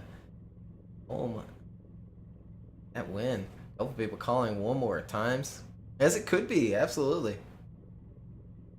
Yeah, it definitely could be a one more time. Like, whoever wins this, say Tikon goes on, he's up against either Hayden Winter or Alexander Shavuk in the Grade 8, or Christoph Rapina. He's going to be up against one of them. So either which way, we're getting amazing battles the whole way through, and today's already been full of upsets. Could we see another one? Someone like the great Tikon getting knocked out in the top 16? Yeah, it would certainly affect the championship points big time there if Christoph pulls it off and takes home the win here in top 16. Qualifying 4th today. Rapina qualifying 13th, but that's a matter of a couple points. And look at there, they're going to go one more time. We'll wait to hear from the judges there. Okay, so that is a one more time for us. Basically, that came down to just a couple of mistakes that were happening throughout the runs. Tikon on his lead, coming through from 1 to 2, was pretty shallow and had to make a big adjustment on the brakes. We were just talking about that in the last battle, so that led him to a bit of a disadvantage on that run. But otherwise, the rest of his lead was actually very, very good. So it was all in all a really good lead. Christoph did a good job proximity wise, but the angle matching wasn't quite there. So it was, while he was there on the chase, didn't quite give us it wasn't like really on it. And then on the second run, again, very good lead from Christoph. Not quite as impressive as the bits of Tikon's where he didn't make a mistake, but still very good. And then Tikon again made a slight mistake coming off of 3 into 4, got gapped a bit, but then brought it straight back. So again, it was just 2 slight mistakes from Tikon, but everything else he was doing was better. So that just forced us into a one more time situation. And there it is, a one more time between Tikon Pileski and Christoph Rapina. And off they go for their one more time battle. Tikon Pileski out front in the D-Max S14. Christoph Rapina giving close chase in that black BMW. right up on the door already is Christoph as they transition and get into clip 3. And look at that, wheel to wheel with Tikhon Pileski as they come out of clip 3, transitioning on the bumper. Back on the door goes Christoph as they come across the line. Yeah, really going after it there in the first half of this one more time. Again, Tikhon out front and Rapina giving chase as we go back to this replay here. Both get a very good, clean start. Christoph right there with him as they initiate in and then reels him in just a little bit, backs off for the transition and then jumps right back onto the door once again there in that outside zone too, and then right there on the bumper as they make that last and final transition and then stays with him as they go across that finish line.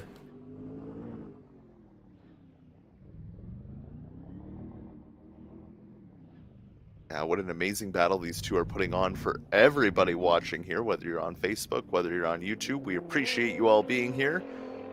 We're just in the third battle now of the top 16, and you're watching the one more time between Christoph Rapina and Tikhon Pileski.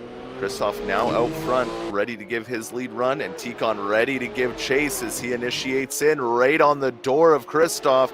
Leave enough room for that transition, and he does into clip 3, trying to get on the door, and there he is, wheel to wheel with Christoph once again as they transition down the hill. And look at that, right beside each other as they come across the line. Absolutely, another super even battle here as we go back to the replay. The second half of this one more time, Rapina out front, being chased down by Tikhon Pileski.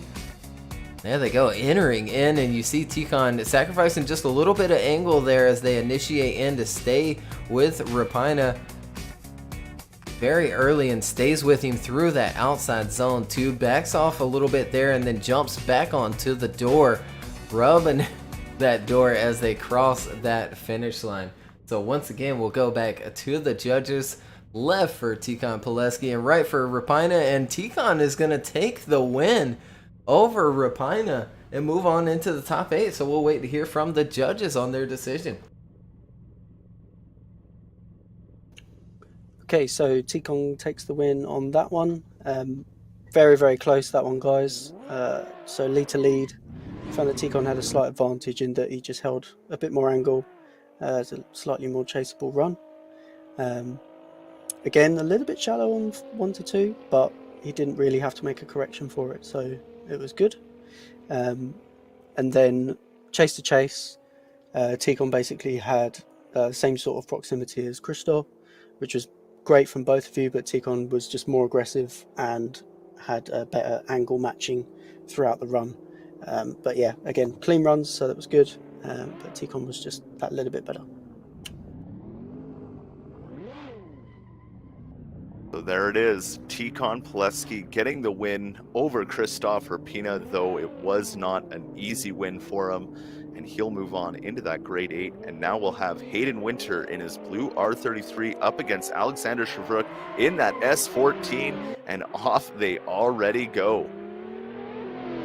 Down the big straight, two Nissans doing battle as they initiate indoor already. Coming Alexander Shavrook onto Hayden Winter as they transition into clip 3.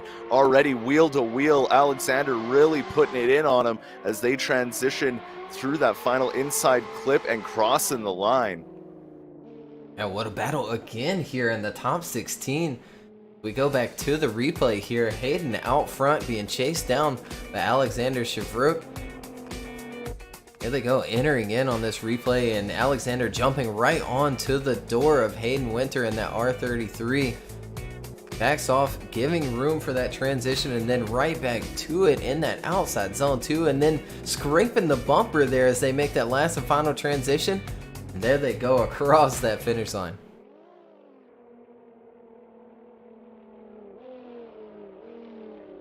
We knew the battles were going to be great to see in the top 16, even in the 32, but they just keep getting wilder and closer. We just wait for our drivers to navigate through the U-turn point there. Now Alexander Shavrook in the lead position, Hayden Winter giving chase.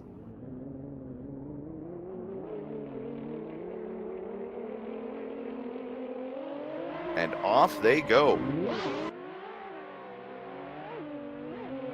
Down the lead straight is Alexander Shavrook, but right there again, that crazy door-to-door initiation that Alexander pulled on his, or that Hayden pulled on his last run, has now done it again with Alexander Shavrook to stay with him all the way through clip 3. Great proximity from Hayden Winter as they come across the line. Yeah, Hayden really going after it this time in that chase position as well. We'll go back to the replay. Alexander out front this time. New car for him in that S chassis, switching from the GT86 and looking very good in it in the top 16 here against Hayden Winter. There they go, entering in. Hayden almost running into him on that flick initiation, but does a fantastic job. I mean, just jumping right back onto the door there. The level of aggression is very high in that chase position there by Hayden Winter, and there they go across that line. Another super even battle here, chase to chase, lead to lead, and here we go. Left for Hayden Winter, right for Alexander Shavrook. If Hayden's aggression was enough to give him the win, Alexander and how smooth he was through his lead and chase, give him the win, and it looks like Alexander Shavrook is going to get the win and move on, and we'll wait to hear from those judges.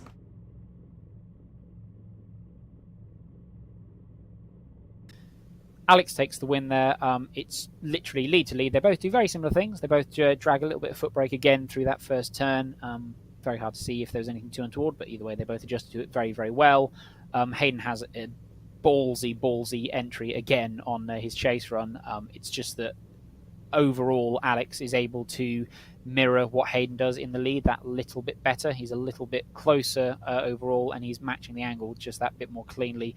Coming off of the wall on clip 3, Hayden just has to back out a little bit and loses a bit of angle, whereas Alex was much more aggressive and much closer through there. So it's just a couple of little points really. It's through that first turn and then coming off of the wall run in the chase, Alex is just a bit closer and mirrors better overall. That's the only thing to separate it. Incredible battle. It certainly was. What a close battle between them two. And Alexander is going to get the win and move on into the top 8. Yeah, to go up against Tikon Pileski nonetheless. So that'll be a great battle between them two S14 drivers. And they've driven with each other for quite a while, so it'll be nice to see them both do battle with each other.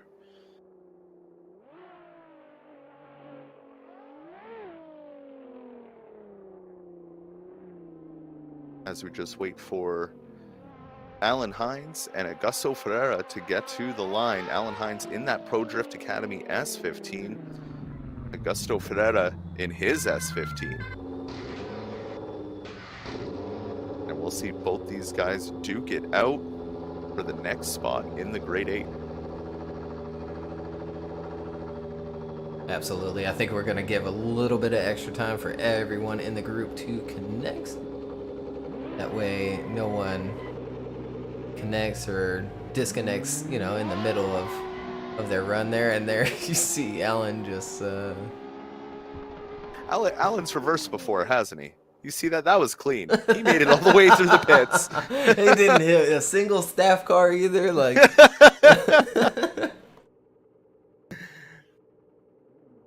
Take lessons. Professionals. Oh man, what a day it has been. Already halfway through the top 16. It's been a fun day so far. Hope everyone in the chats are enjoying it. Absolutely. First time, using a Brazilian track here, and one of the hardest tracks we've had. It might not look like it here on stream, but driving this track, which we will release the track publicly after the event, y'all will get a chance to try it, and it is tough coming into that outside zone too, especially in that chase position.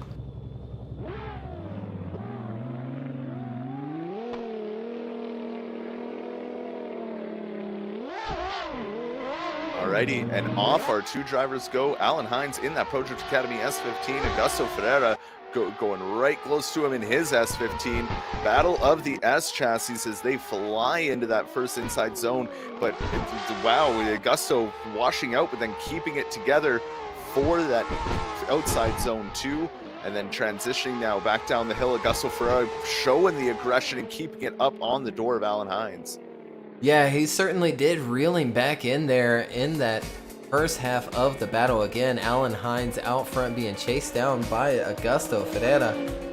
Here they go down the run up in this replay, and we'll see him enter in here. Alan stays on the correct line. You see Augusto dive in towards the inside, has to make a big correction there, but holds it together and manages to still make that transition and end up onto the door of Alan, almost bumping him there through that last and final transition. There they go, across that finish line, door to door.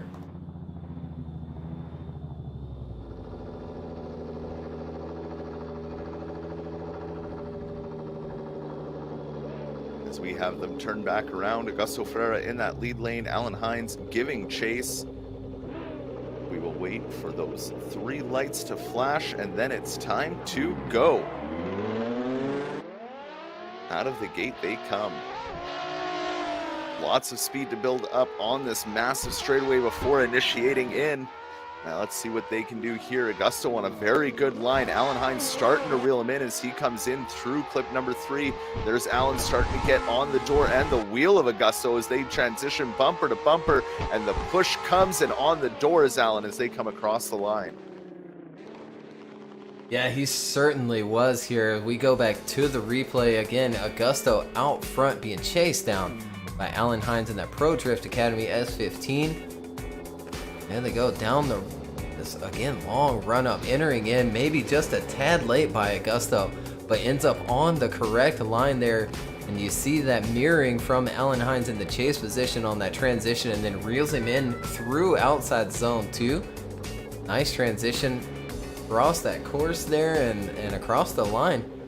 But we'll go to the judges. The left for Alan Hines, right for Augusto. And there they go, quickly to the left. Alan Hines is going to get the win and move on into the Grade 8. We'll hear from one of those judges. Okay, so Alan gets the win there. Obviously, it was just a mistake there from Augusto on the first run. Came in a bit too shallow on the first clip and messed up coming into clip 2. Which just gave enough of an advantage to Alan. And then Alan had a solid chase, so yeah, nothing to complain about there.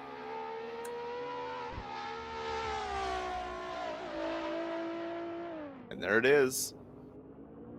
So Alan Hines moving on to the Grade 8 with our next battle coming up here. Luciano Canero in that S13 against Connor Shanahan in his Red Bull S15.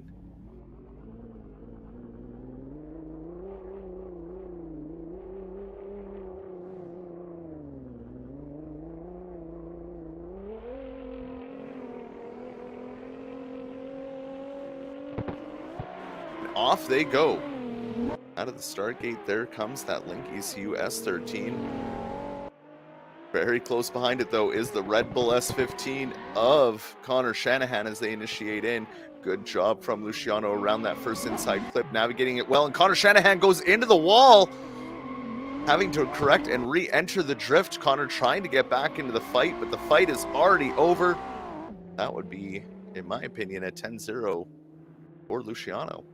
Yeah, I think so. As we go back to the replay, Luciano out front being chased down by Connor Shanahan. And as you called it, I think Connor just went a little too deep there in outside zone 2 and straightens up and has to reinitiate. There they go into that first turn. A very solid line by both of them there. Connor backing off for the transition. There it is, just a little too deep there in that chase position and into the wall. It gets it going right after that, but that is going to be enough to deem that 0 in the chase position.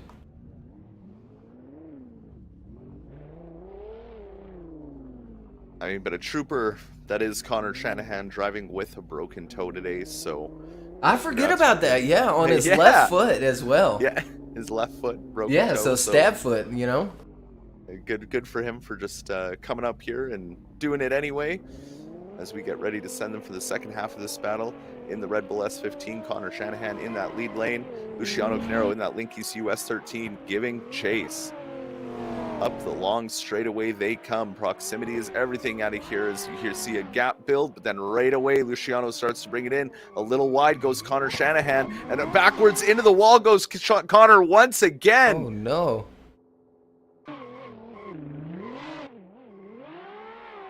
And unfortunately Connor reset there, as that can be a habit for drivers on Assetto Corsa when they, yeet into a wall that way.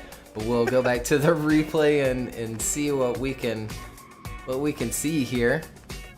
Again, Connor out front being chased by Luciano. Drops a tire there, which could have maybe a little bit to do with it. Just loads up that front and it over rotates on him. You see there, it goes back to that camera because he reset back. Back to Luciano finishing out the run there. So we'll just quickly go to the judges, and left for Luciano, right for Connor Shanahan. But yep, there it is. Luciano will get the win and move on, and he'll take on Alan Hines in the Gray 8. Okay, Luciano takes the win there. It's just unfortunate there. Obviously streamlining this, but Connor just piped in there. He unfortunately got some packet loss issues right at the end there, which just causes his internet to be a bit laggy, and then hit the wall on his own, unfortunately. And then on the second run, just lost it a little bit there through the transition. Ends up zeroing himself out again. Super unfortunate, but hopefully we'll see him again without internet issues. Well done, Luciano. Yeah, I thought I heard a little something about that just before that battle started. So unfortunate for Connor Shanahan. That's going to give the win to Luciano. Yeah, so Luciano moving on to face off against Alan Hines.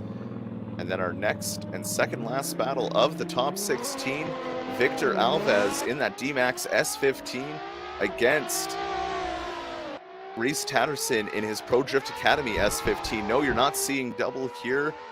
This isn't Alan Hines' car, this is Reese Tatterson's. There is a difference that I found out, but look at that beautiful job from Victor Alves out front as Reese is just trying to reel him in and get on that door, which he manages to do as they come across the line. Yeah, he certainly does here as we go back to the replay. Again, Victor out front this time, leading Reese through this course here. A very solid and good run up by the both of them here. Reese staying right there with him, enters in with him as well, and through that first turn, and there, nice transition across into outside zone 2. And as you see, it takes Reese a second to really set into the angle that he wanted there in outside zone 2. And Victor doing a fantastic job out front in that lead position.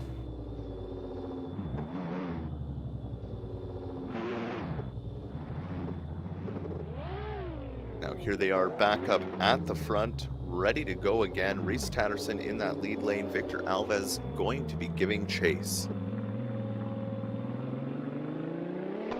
The lights come on and off they go.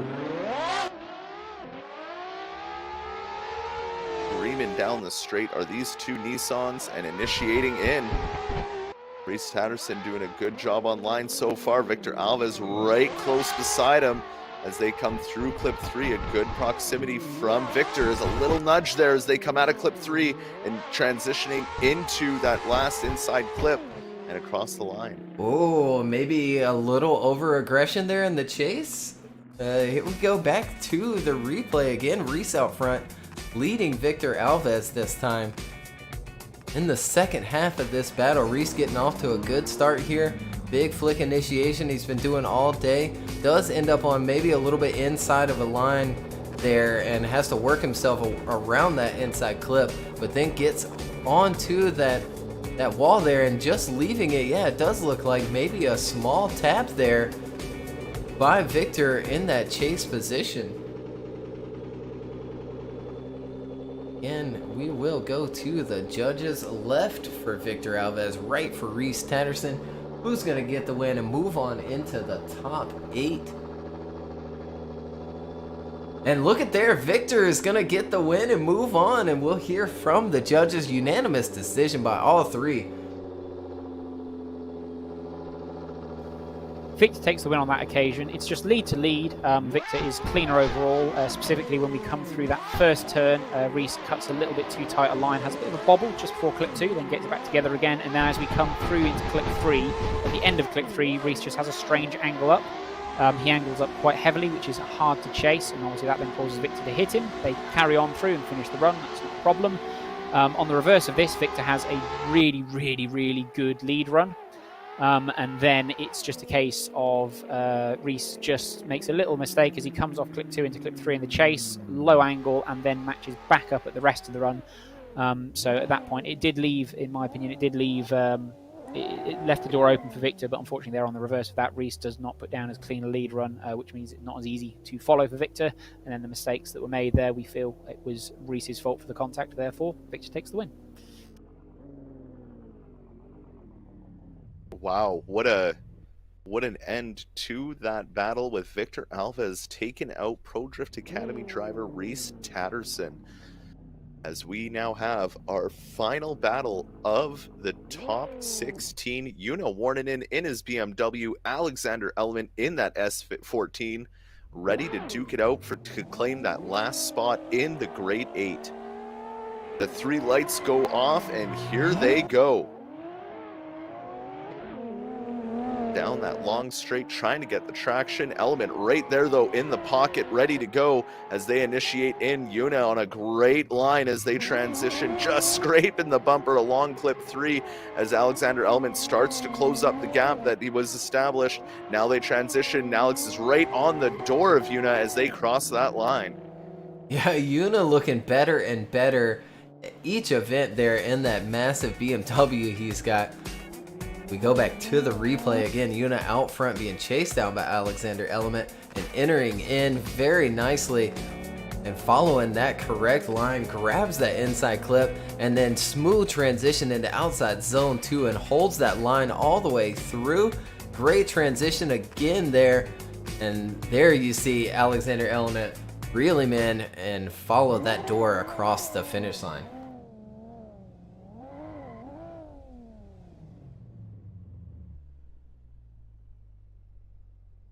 And now back at the start line, Alexander Element in that lead position with Una Warninen ready to give chase. The final battle of the top 16. But stick around, we got the Grade 8 coming up. Who's going to take that last spot to go up against Victor Alves after shutting out Reese Tatterson?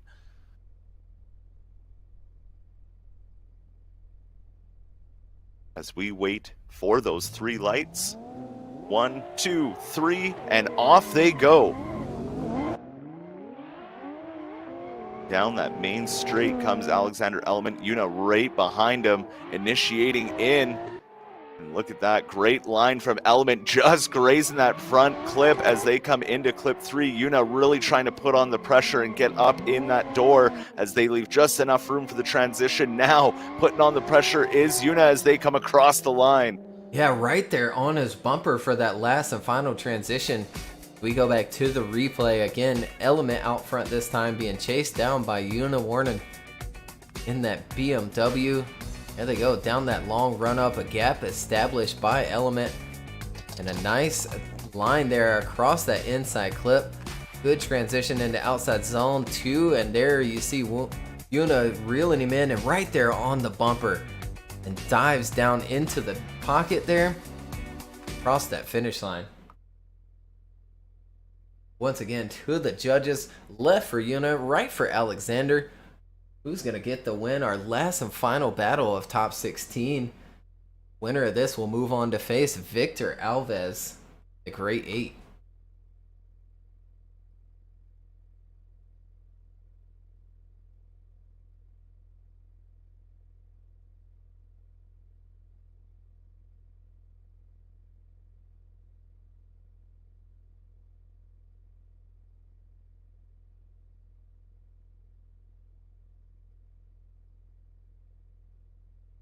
Oh, waiting on those judges. Very clean battle by both of these drivers. Super even as well.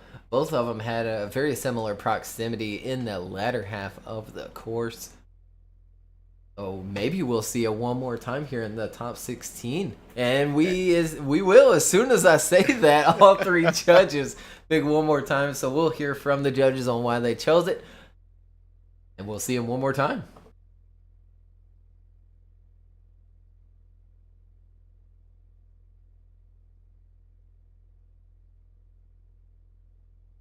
Maybe. Oh.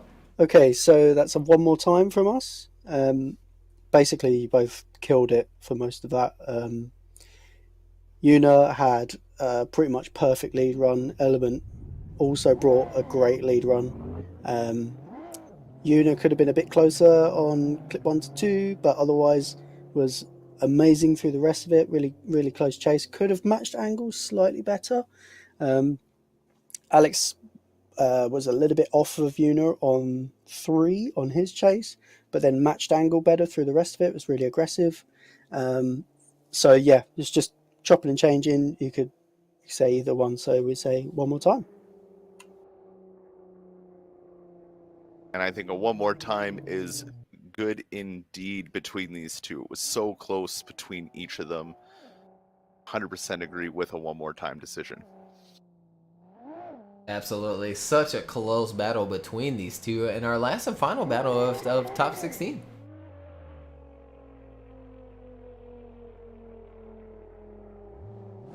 As we have both drivers back to the line now. Again, Yuna Warninen in that BMW, and Alexander Element, almost said Holsner, he's not here anymore. Alexander Element in that S14, the 3 lights flash, and the one more time battle starts. Down the straight they go, initiating in. Element really trying to put on the pressure early as they come around. Beautiful job through that first inside clip. Look at the proximity here from both drivers on the lead and chase positions through clip 3. This is unreal driving from the two, almost not leaving enough room for that transition as they come across the line. Yeah, wow. I mean, you could barely see Element there at the end of the course. He was so tucked up into the pocket of Yuna in that big BMW. Here we go back to the replay, entering in. I really like that initiation from Yuna, setting into that angle immediately and then holding it through that first turn. But you see Alexander in that chase position, just I'm on him throughout the entire run, right there on his bumper for that last and final transition. And there they go, finishing it out. And these guys really fighting it out for this last spot in the Grade 8. As they are back at the front, ready to go again. The second half of their one more time battle. Will it be Element? Will it be Yuna? Here they go. Alexander Element in that Origin S14 and Yuna Warnen in that super dry BMW, initiating in. Here they go. Through that first inside clip, a little inside was Element touching that front inside clip, but Yuna's not shaken, trying to gain that proximity that Element once had as they transition down to the latter half of the course and come across that line. Yeah, great second half to this battle once again. As we go back to the replay, this time Element out front, being chased down by Yuna. There they go through that start chicane. Very clean down the run up. Yuna staying with him a little bit better this time in the chase position as they enter in. A little correction there out front by Element to get around that inside clip, and then plants it along that wall in outside zone 2. And there you see Yuna right there on the bumper once again in the chase position. So I think another tough call for the judges here. This time again, the left for Yuna, right for Alexander Element.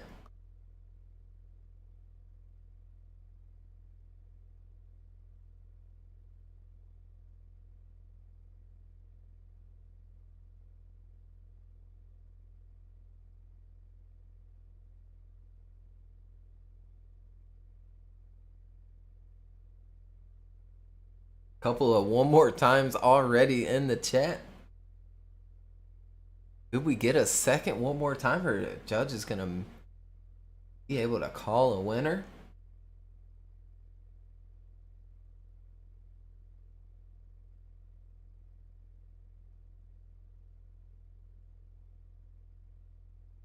in our last and final battle of top 16. Before we move on into the top 8.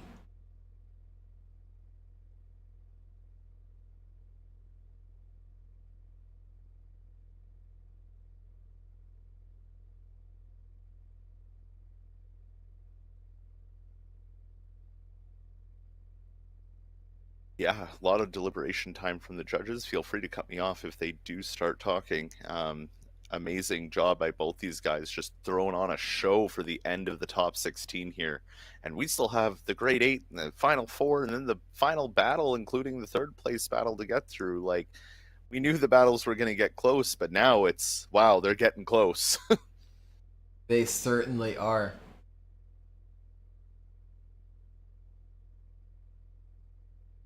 Well, then we've got 2 judges for Alexander Element and a 1 more time for Matt. So Alexander Element is going to get the win, and we'll hear from the judges.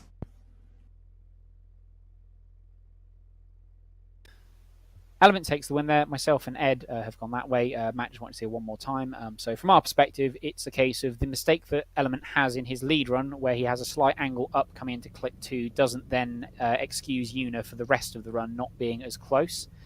Specifically, once we transition through into 3 and then through to the finish, Element is doing in his chase, is doing a beautiful job mirroring everything that Una does.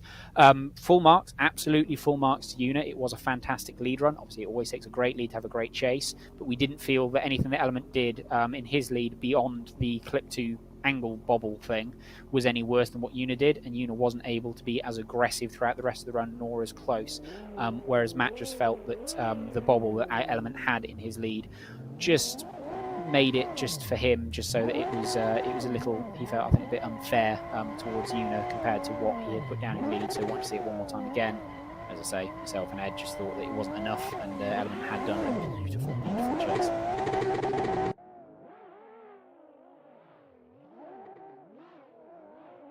And there it is.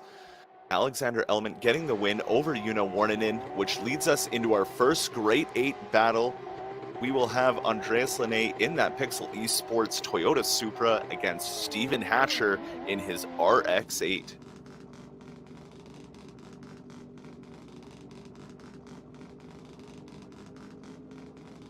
Certainly will, and what a battle coming up here. Andreas will lead first as he qualified higher than Steven today, 9th position.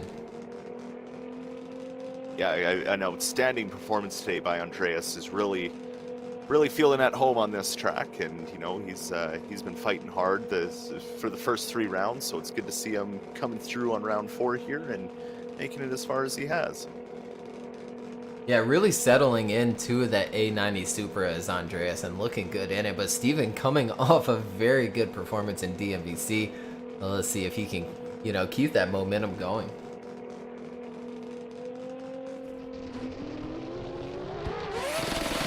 And here they go. The first battle of the Grade 8. Andreas Linné out front. Stephen Hatcher giving chase as they come in for that first initiation. A huge gap already established. Linné is flying into this first section of the course as Stephen Hatcher finally catch up with him by clip 3, now on the door as they transition down into that second to last outside zone as Stephen Hatcher just tries to keep the proximity but can't make it happen.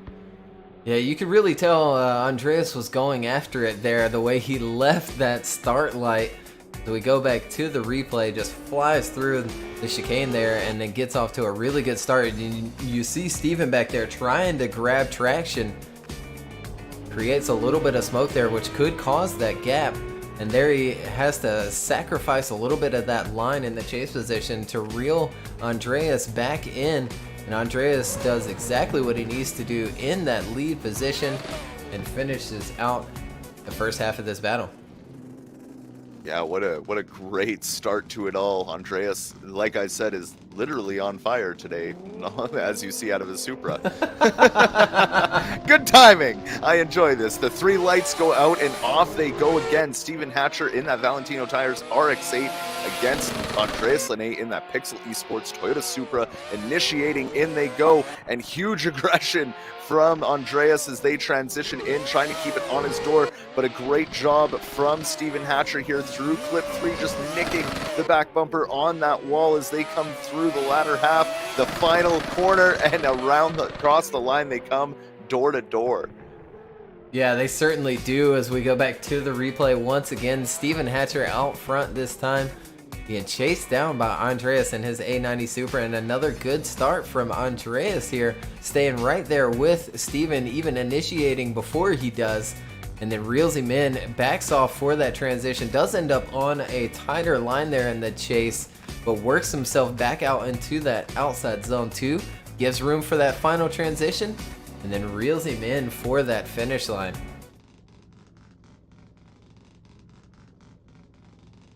What a great start to the Grade 8 here.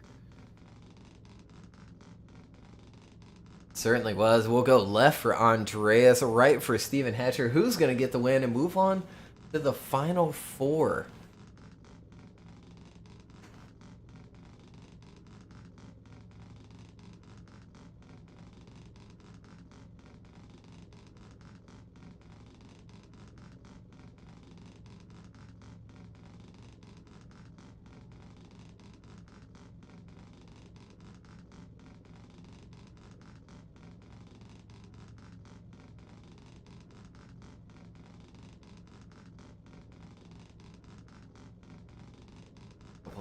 One more times. Some Steven Hatchers. RX-8s. Which All way the are rotary love in the chat. Yeah.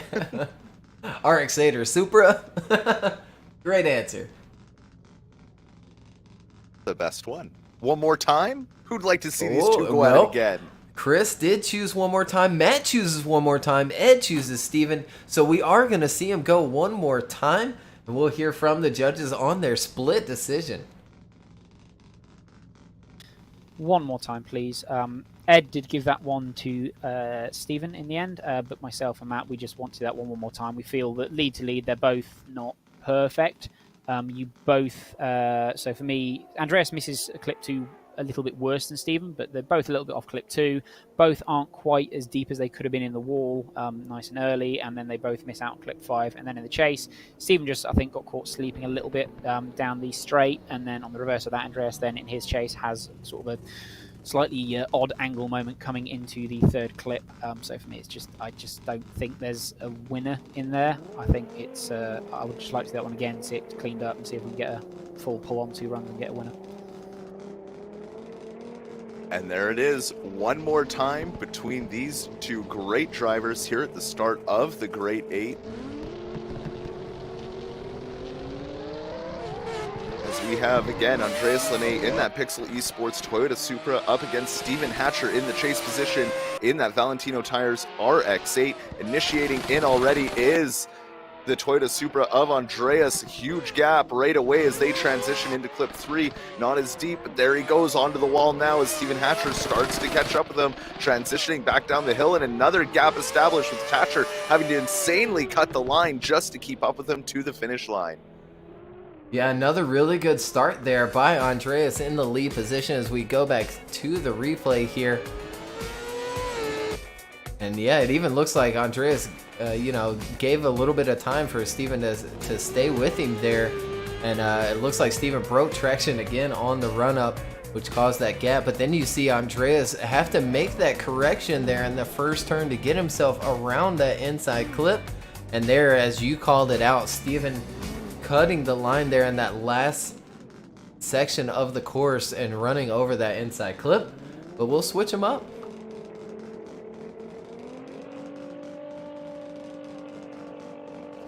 We sure will, as now they're back at the start line, ready to do battle one more time here for the second half of their one more time battle.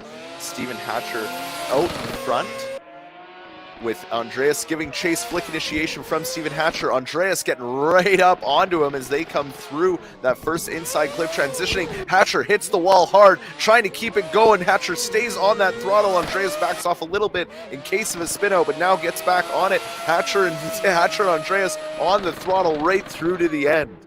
Yeah, absolutely. A little bit of drama there in the second half of this one more time battle between Steven Hatcher and Andreas. And here we go through the replay here. A nice run up Andreas sticking with him once again here. You see Steven drop just a little bit of a tire there, forcing him on a little bit of an outside line. He does end up making that inside clip, but the way he has to come in and make that inside clip messes up the line for the transition coming into outside zone 2. And he does catch a little bit of that wall as he comes into it. Straightens him out a little bit, but he does a good job of holding it together. But we'll go to the judges. Andreas on the left, right for Steven Hatcher. Who's going to get the win this time? This one more time battle here in the top 8. And there it is. Andreas is going to get the win and move on into the final 4. Wow, congratulations to Andreas. Andreas takes the win there. Obviously, that just unfortunately comes down to Steven just tapping the wall and his lead run independently, and then just about holds on to it. There's an argument for that being an incomplete at that point, but even still, it's a massive, massive disadvantage at that point. Equally, Andreas didn't have a perfect lead himself, but he didn't do anything that bad. Steven does, admittedly, in my opinion, off that first run, he did have advantage, did do a good job with what was there. Fortunately, he just taps the wall a bit hard, causes a big angle correction, and then gives the advantage away to Andreas to take the win. Yeah, and there it is. Andreas taking that win and the first one to move into that final 4 of the day. As we wait for our next drivers to come to the line, Tikhon Pileski versus Alexander Shavuk. This is going to be a nice battle coming up here. Alexander switching to the S chassis this round, coming off that GT8 6, and looks super settled in it. But he's got a big task in front of him with Tikhon Pileski, our former champion.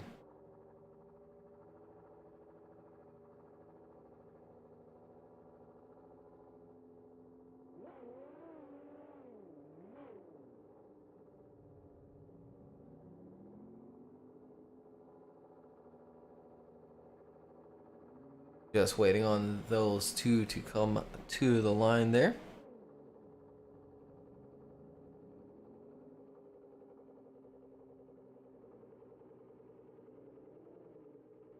Yeah, just a little time for them to get to the line. Maybe the engines aren't starting. Oh no. Oh no. Here they come now.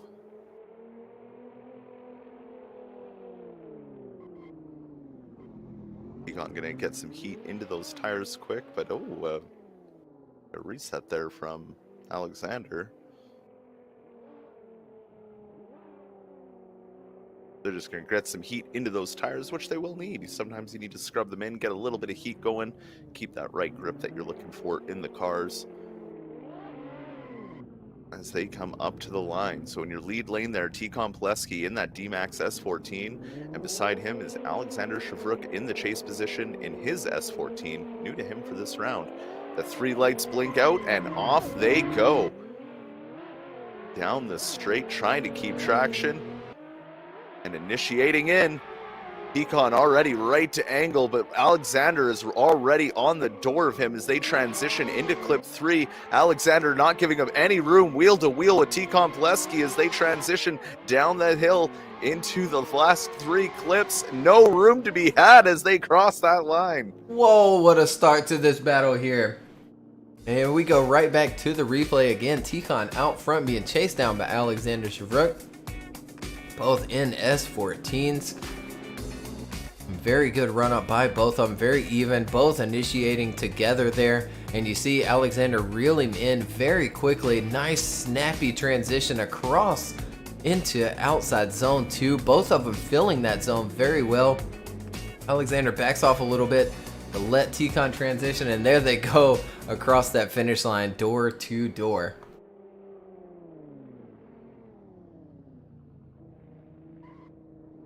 Wow, what a battle from these two already, just from the start of it.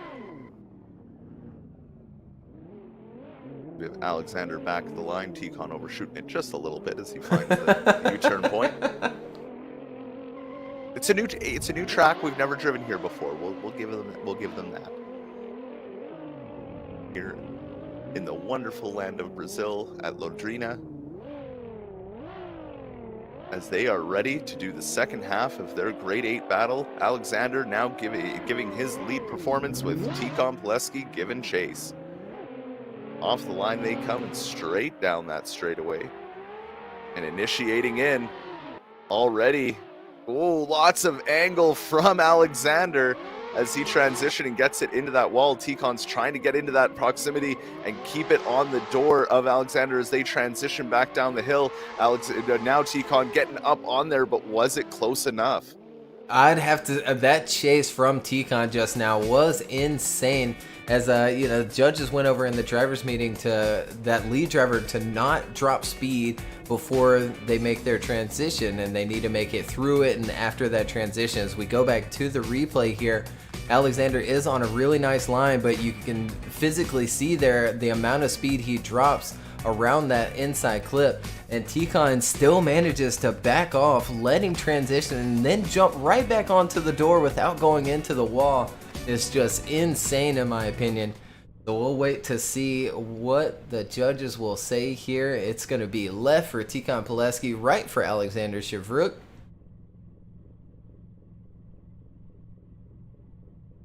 And there they go, left for Tikon Pileski, and we'll hear from those judges on why Tikon was able to take home the win there. Okay, so Tikon takes the win for us on that one. First run was epic. That was a really, really good follow from Alex, but equally a fantastic lead from Tikon. So yeah, it was all to play for on that second run. And coming into that, it looked like Alex just went a bit wide coming into 2. Had quite a lot of angle coming onto 2, and Tikon did an amazing job chasing that and making sure he didn't cause contact. Coming into 3, again keeping the aggression on, making adjustments, because obviously that line into 3 from the lead was obviously very difficult at that point, so he did very well there. And then also on Alex's chase, he did actually have a bit of a wonky line coming into 5, and Tikon didn't do that on his chase, so again, advantage to Tikon a bit there. So yeah, Tikon gets the win. There it is. Tikon going on to face Andreas Linné in the final 4. As we have our next battle coming up, Alan Hines in the Pro Drift Academy S15 against the Link ECU S13 of Luciano Canero, as they get out of the gate clean and start rocketing down that straightaway. Initiating in very early is Alan Hines. Great initiation, but Luciano catching up with him by the end of that first inside clip. On to clip 3, this wall ride. A bit of gap established here as they transition to the last 3 clips. Luciano trying to get it in that pocket and just makes it in as they cross the line. Yeah, he certainly does do a fantastic job reeling him in throughout that course there, as we see Alan Hines get off to a fantastic start here. Big gap established here, big snap initiation from Alan as well, but as you called it, Luciano reels him in very well there through the first turn, and then jumps onto the door of Alan Hines, backs off a little bit there through outside zone 2, but then makes another very nice dive along that last and final inside clip and across the finish line.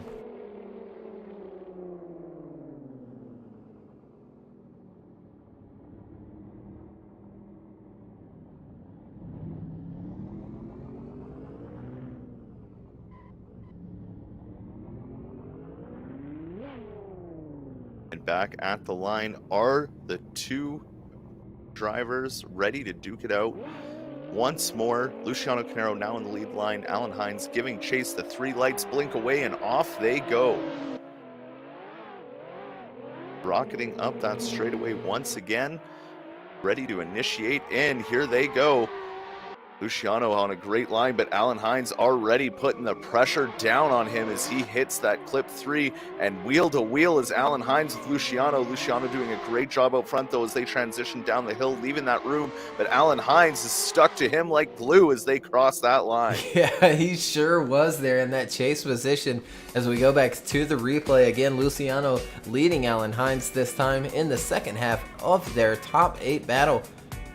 We see Luciano enter in with Alan Hines right there on the bumper and then jumps onto the door, follows him through turn 2, and great transition into outside zone 2. Both of them deep into that zone along the wall. And a nice transition across that finish line they go. And Alan Hines just right there on the door. We'll go left for Alan Hines, right for Luciano, who will get the win and move on into the final 4. And it's going to be Alan Hines getting the win and taking Luciano out. Okay, so Alan takes the win on that one. To note on the first run, Alan basically gaps Luciano a bit. So yeah, that first corner, Luciano basically is bringing up the gap there. We didn't really give Luciano a disadvantage there. We didn't really give Alan an advantage there. It was just the way that was. But then coming into 3, it looked like Luciano just caught his transition a bit too early and was then shallow and had to make an adjustment. It's kind of like a bobble in chase. But otherwise was close, good proximity through the chase. Could have angle matched a bit better coming through the rest of the run. And then coming into Alan's chase, Luciano does a great job leading, but Alan is on his door from the get-go all the way through 1. And then coming through into 3 as well. The mirroring on the transition there was perfect from Alan and kept really, really good proximity through 3. So that swayed the advantage to Alan for us. And there we have it, straight from the judges. Alan Hines moving on to the top 4. Now, who will be battling him? Will it be Victor Alves? Will it be Alexander Element? We will find out after this battle. Victor Alves in that lead position in that D-Max S15, with Alexander Element giving chase in that Origin Labs S14 as they come down the straight. Alexander's been crazy in this chase position all day, and there he is already side by side with Victor Alves. They transition now into clip 3. Alexander giving a bit of a gap there from Victor, but Victor making sure to keep his lead good and clean as Alexander is on his door as they come across the line. Yeah, he certainly did, and a couple of taps here and there in that chase position by Alexander Element as we go back to the replay here. Good clean start by both of them. Alexander doing a good job to stay with him down this long run up and enter in with Victor Alves. Very clean line out front, making it that much easier for Alexander Element. Alexander backs off for that first transition, and there you see the little bit of a bump leaving that outside zone 2, and there they go across that line with Alexander Element just right there with him.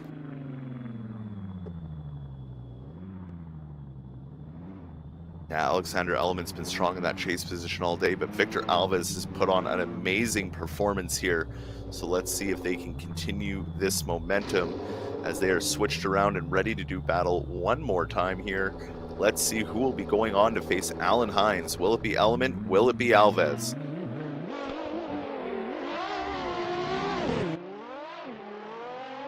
Getting out of the gate cleanly, rocketing up that straight. Here they go for the initiation. Nice and in is Alexander Element, but there's Victor Alves getting right up on his door for the transition. A little too aggressive hitting Alexander Element in clip 3, but holding it all together as it doesn't upset either driver as they come down the hill through the last 3 and crossing the line.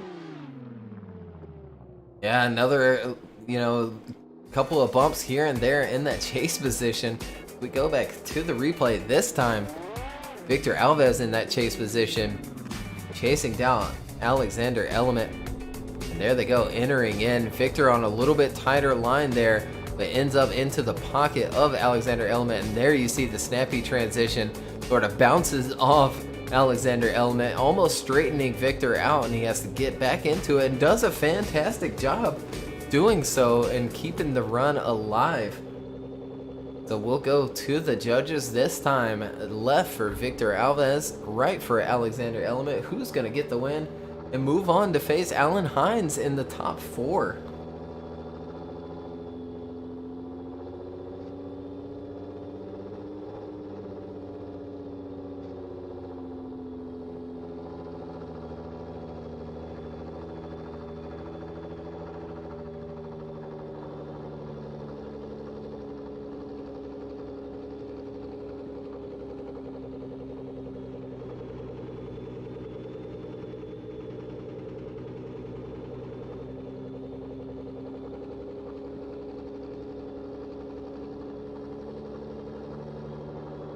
as the judges seem to be looking over their time with this battle, more than likely due to that contact, to see if it was maybe Alex who slowed up too much or if it was just too much speed from Victor.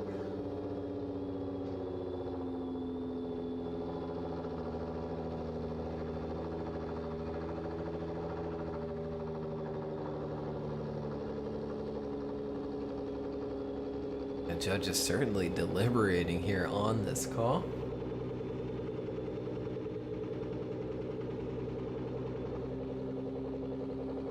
Some people want a one more time in the chat. It's tough with that contact that we had in the second half of the battle.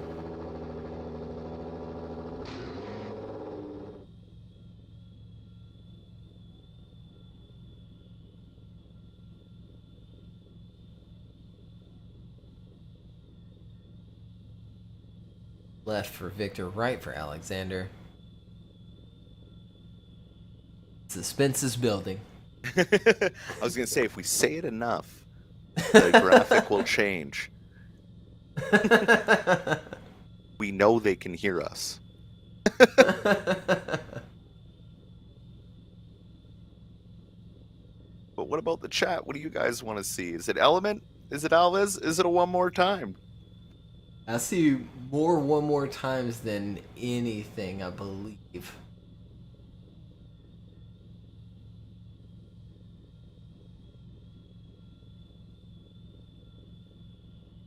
I mean, I would not be wrong to see these two duke it out one more time. They have been great all day long, and I think anyone who moves on, they deserve it no matter what, even if they don't make it. Everyone has just been on fire today. Absolutely. I think it is just going to come down to that contact. Victor hitting Alexander Element in that chase position, even hitting him with the rear bumper.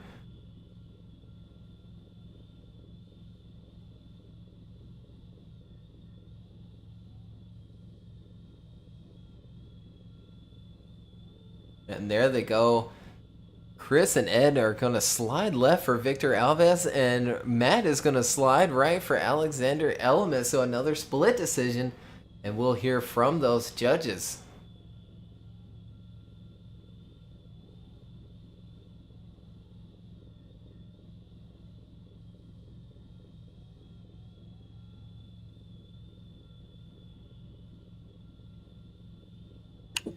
Okay, so we had a lot of deliberation on that one, but we felt that Victor should take the win. Well, it was myself and Chris did.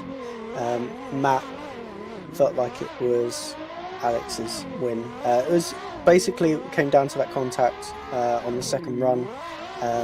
For us, it was a lot to do with the line that Alex was taking into two, which basically checked up the run enough that Victor almost had nowhere to go in the end, and it meant that when he finally got the chance to transition, it caused some contact. So we felt like that was Leeds' mistake in the line that it was taken through one into two that caused the contact. So that's why Victor takes the win.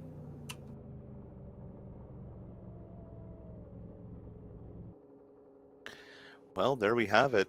Victor Alves getting the win over Alexander Element to go see Alan Hines in the top four. So now, to round out our top four, our first battle is going to be Andreas Lene, Tikon Pileski, and then the second battles will be with Alan Hines and Victor Alves. What a insane day this has turned out to be. Absolutely, and Victor at it again, getting all the way into the top four after doing it in at Jersey.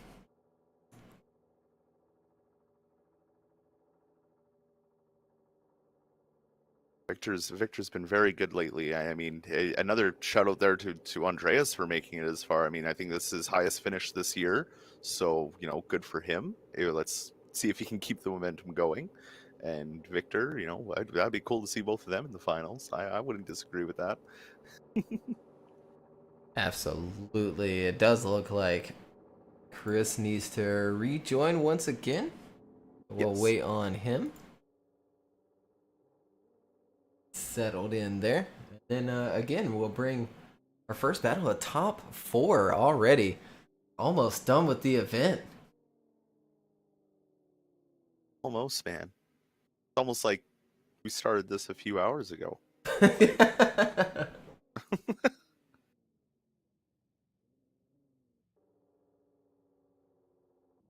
Now it looks like we got one driver at the line, and looks like T-Con is coming up as well.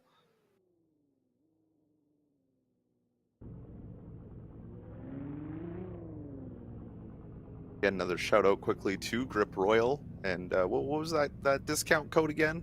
You so sweet. You so sweet at your checkout for I believe it was 10% off. 15. 15! Ah, there you go. Get your sweetheart a new Grip Royal steering wheel. So now, first battle of the top 4. T-Con Pleski in that D-Max S14 against Andreas Lene in his Pixel Esports Toyota Supra. They get off the line and start the ending to what has been an amazing day here. Initiating in, lots of speed from both drivers, especially from T-Con. Andreas trying to keep up with the speed as T-Con gets nice and deep into that zone 3, but Andreas just falling short, trying to keep the proximity as they transition back over to Andreas cutting the line, but keeping the proximity as they cross the line. Yeah, they certainly do here as we go back to the replay. The graphic a little wrong there on the top left of the screen. That is T-Con Pleski out front, not Andreas. Andreas chasing T-Con Pleski. They enter in. You see T-Con drop a little bit of a wheel there on that first outside zone. Andreas on a tighter line through first turn and into outside zone 2 as well. Last and final transition, and you see Andreas cut that line once again there in that chase position across that last and final inside clip. Yeah, Andreas almost getting a little nervous there, especially going after T-Con, but there's still a whole half of a battle to go. Now to flip them around, Andreas Lene out front, and now T-Con giving chase. The 3 lights go out, and off they go. Grabbing all the traction they can to rocket up the straight before initiating into that first outside zone. Now to set up for the inside clip, and there they go. Beautiful transition from both drivers. T-Con already, though, putting on the pressure, getting nice and close to Andreas as they transition again, coming down the hill. Look at that proximity as they come across the line. Yeah, fantastic second half to this battle here as we go back to the replay. Andreas out front this time in his A90 Supra, being chased down by T-Con Pleski. A much cleaner second half of this battle. You see T-Con right there on the door, and a great transition by both of them. Super snappy out front by Andreas, and then T-Con reels him right back in, drops off to give him room for his transition, and then right back onto the door of Andreas as they finish out their run.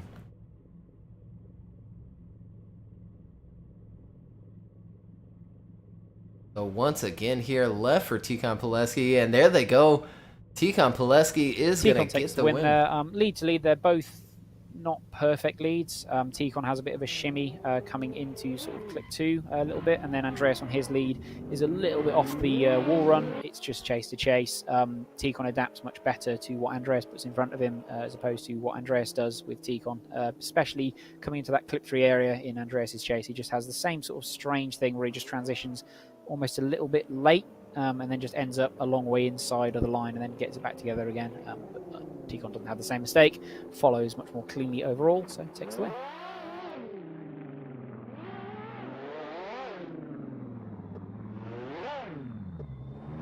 And there it is, a great explanation from the judges. Congratulations to Andreas for that top 4 finish as T-Con Pleski moves into the finals, but Andreas will go into our 3rd place matchup to see who takes home 3rd place. Is now our next battle, Alan Hines in that Pro Drift Academy S15 against Victor Alves in his D-Max S15. They get off the line and ready to go, heading down that straight. Initiating in is Alan Hines, but there on a tighter line is Victor Alves, sticking with Alan Hines, punting that front inside clip as they get onto the wall ride of clip 3. Victor Alves trying to stay on that door of Alan Hines. Great, almost not leaving enough room for the transition as they come across the line. Yeah, what a start to this battle here as we go back to the replay. Alan Hines out front, Victor chasing him down, and Victor maybe a little over aggressive here on initiation as he doesn't quite set into the angle that I think he wanted as well, and ends up on a tighter line, really having to jam on that left foot brake to get back out onto the correct line, and he does do so.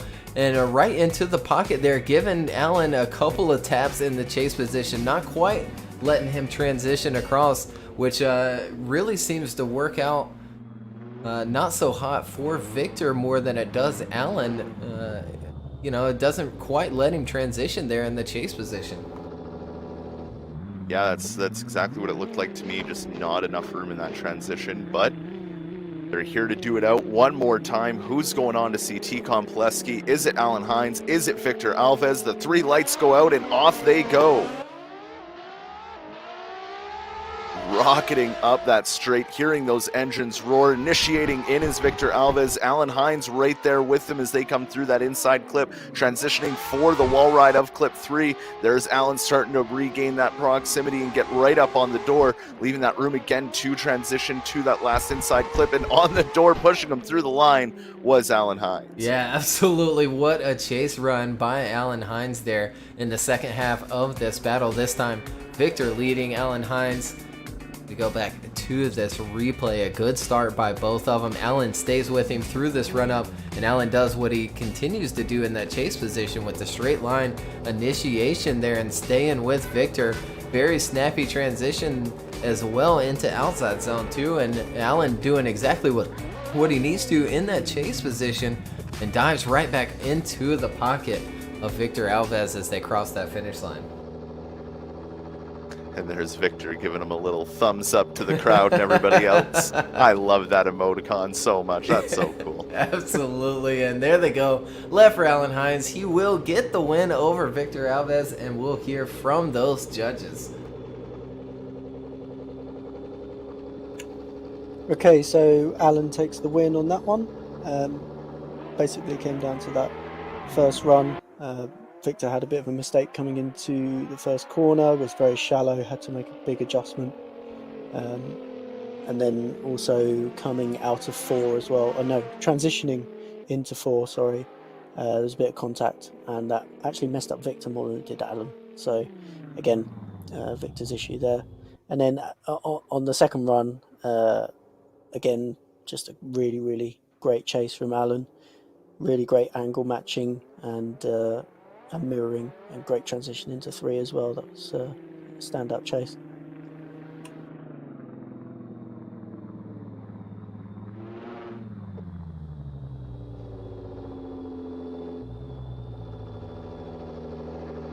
All right, and now we're on to our third place matchup battle. Whoever wins this takes home third place. So it'll be Victor Alves in that D-Max S15 versus Andreas Lene in his Pixel Esports JZ890 Supra. Almost said 80. The 3 lights go out and off they go. Rocketing down that straight and initiating in. Alves right there, but Andreas getting right up on his doors. They come through that first inside clip, coming into clip 3 now. Alves not as deep as he has been for most of the day, but Andreas is getting right up in his door as they come up and across the line. Yeah, that may have been Andreas's best chase so far today as we go back to the replay here. Victor Alves out front, leading Andreas Lene through the first half of this third place battle. Here they go down the run up in this replay, and initiating in is both. Andreas right there with him, staying in the pocket through the first turn, backs off for that transition, and then jumps right back onto the door of Victor Alves. As you said, wasn't quite as deep as he could have been in outside zone 2, and there they go across that finish line with Andreas right there with him. Well, now we have to see if Andreas can continue the momentum with his lead run as he's in the lead lane, ready to do it out one more time to see who takes home third place here, round 4. at Londrina Circuit as they get off the line. Victor Alves giving chase. Andreas out front, initiating in are both cars now. Right sideways, but there is Victor going wide. Oh, Andreas really inside as Victor attempts to kind of make up for that mistake of Andreas, but keeping with him, leaving the clip 3 early is Andreas, but Victor staying right to the door of Andreas the whole way around. Yeah, he certainly did. And an unfortunate big mistake there out front by Andreas this time as we go back to the replay, being chased down by Victor in this third place battle. And here they go, entering in, and it holds a good line there, but starts working himself down to the inside a little too soon and has to shimmy shake that car around that inside clip. And Victor does a really good job in that chase position to back off and allow him to transition anyway, and then across that finish line door to door. So once again, we will go to the judges. Left this time for Victor Alves, right for Andreas, who's going to get the win and take home that third place position. And it's going to be Victor Alves taking home the third place position once again. And we'll hear from those judges. Victor takes the win there. The little bit of weirdness there on that second one with Andreas in the lead position. It just happens because Andreas goes a little bit too much angle, enters, and then slowly just sort of falls into like nearly 90 degrees and has to do a fairly large adjustment to hold it out. Does a good job to make the adjustment, but equally Victor then does a really, really good job there to hold on to that behind him. And by the time we get into clip 3, he's right back in the door, right back on the pocket, following beautifully the rest of the way. On the reverse of this, Victor does also have a very, very classy leader on himself. And Andreas does a pretty good job. So for me, after that first run, it was 6-4 to Andreas. But obviously, as I say, Andreas then makes a mistake in the lead and then hands an 8-2 advantage across to Victor. So Victor takes the win. And there it is. Victor Alves taking home third place. Andreas coming home just shy of that podium. But nevertheless, great performance by both drivers, as now it is time for our final battle of the day here at round 4 of the Virtual Drift Championship. Again, we want to thank everybody for coming out, watching qualifying, sticking through the top 32, enjoying the top 16, and then making it all the way to where we are now. Absolutely. It all comes down to this. In a battle that we've seen these two one too many times in, we know it's going to be close. Alan Hines in the Pro Drift Academy S15, Tikon Pileski in his D-Max S14. The 3 lights go out, and here we go, the final battle of the day. Rocketing up that straight side by side are both drivers as they initiate in door to door right off the initiation, coming through that inside clip, transitioning now to clip 3, that wall run that we've been seeing all day. Wheel to wheel is Tikon on Alan Hines, leaving just enough room for the transition. Snap to transition is Alan Hines, and they're both door to door across the line. Yeah, what a start to this finals. I mean, we knew it was going to be crazy, but here we go, back to the replay of the first half of this battle. Alan Hines leading Tikon Pileski for probably the millionth time we've seen here in the Virtual Drift Championship, and what an initiation by both of them. Tikon right there on the door of Alan Hines as they come into outside zone 2, and then he starts to back off there a little bit on a tighter line as well to give him room for his transition, but then jumps right back onto the door, and they finish out the first half of this final battle. What a wow. Yeah, just insane. But I mean, what else can you expect between these two? Oh, I mean, good friends, longtime drivers together, and it's not their first time being in this situation in the last battle of the round, fighting for that first place spot. So who is going to take home the win? Will it be Tikon? Will it be Alan? The 3 lights flash and off they go. Tikon out front, Alan giving chase.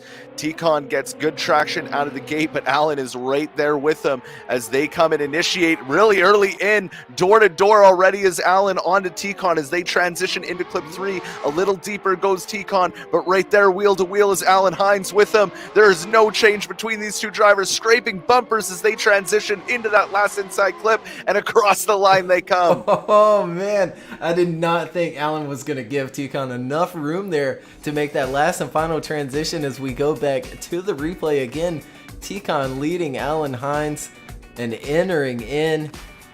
There you see Alan get right onto the door. T-Con washes wide just a little bit there for inside clip. Alan comes in with more angle, and then somehow T-Con pulls out more angle, and it's just crazy the way he backs off. Just gives, I mean, barely enough room for that last and final transition.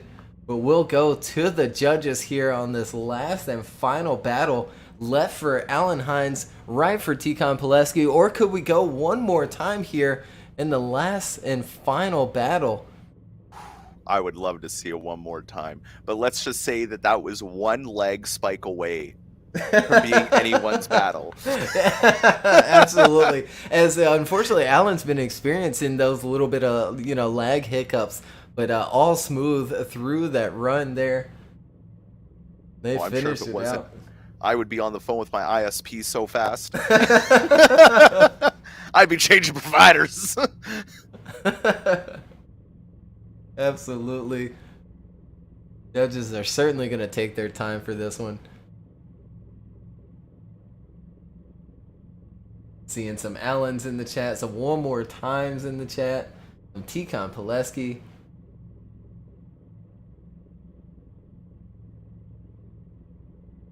Both well-deserved, whoever gets the win here. Or again, we could see it one more time.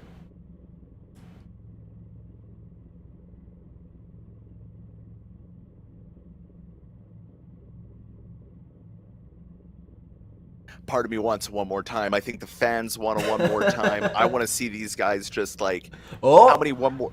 Oh, so Chris goes, Alan Hines, and then one more time from Ed and Matt. So we are going to see him one more time, but we'll hear from the judges beforehand. Okay, so we are going one more time on that one. There's a split decision. Chris went with Alan, and myself and Matt went with one more time. It basically came down to what was going on that second run. First run was really good. T-Con had a really good chase. The bits where T-Con was not great were the transitions. He didn't quite mirror Alan perfectly on both transitions, especially 3 to 4 was pretty sluggish in that transition. But then in contrast on the second run, there's obviously that issue that happened from 2 to 3. We felt like that was sort of a mixture between both Alan and T-Con making a mistake. So whilst Alan's chasing was slightly more aggressive, there was a slight mistake in there with a bit of contact and stuff. It wasn't clean. So we felt like that was enough to make it one more time.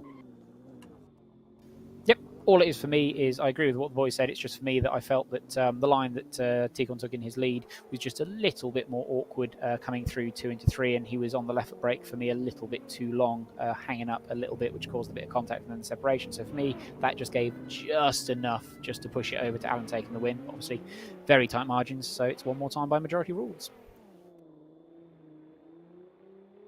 And we are all happy with a one more time to see Alan Hines and T-Con Pileski duke it out for 2 more battles to figure out who will win round 4 of the Virtual Drift Championships here at the Londrina circuit. Absolutely. I mean, just what a crazy finals here. And they're going to send it into it one more time. So at the gate they are Pro Drift Academy driver in the S15, Alan Hines, D-Max S14, T-Con Pileski. Let's get those lights going. Let's start out this one more time battle. Great exit from the gate as they get that traction and start grabbing the gears as they're going to initiate in right at that third pylon. Look at that, right on the door is T-Con Pileski as they come into that first inside clip, sliding it all the way out to the wall is Alan Hines, but T-Con is right there with them as they come right nice and tight, leaving no room for that transition, coming through that inside clip and pushing Alan Hines across the line. trying to show his dominance there, crossing the finish line. Here we go back to the replay. Alan Hines leading Tikhon Pileski once again through the course in this one more time battle here in the finals of round 4, both entering in, and you see Tikhon really going after it there in the chase position, right up on the door immediately, giving room for the transition as well into outside zone 2, staying with him, backs off just a little bit this time, scraping the bumper of Alan Hines, and there they go across the finish line, just getting a little tap there by Tikhon Pileski in the chase position.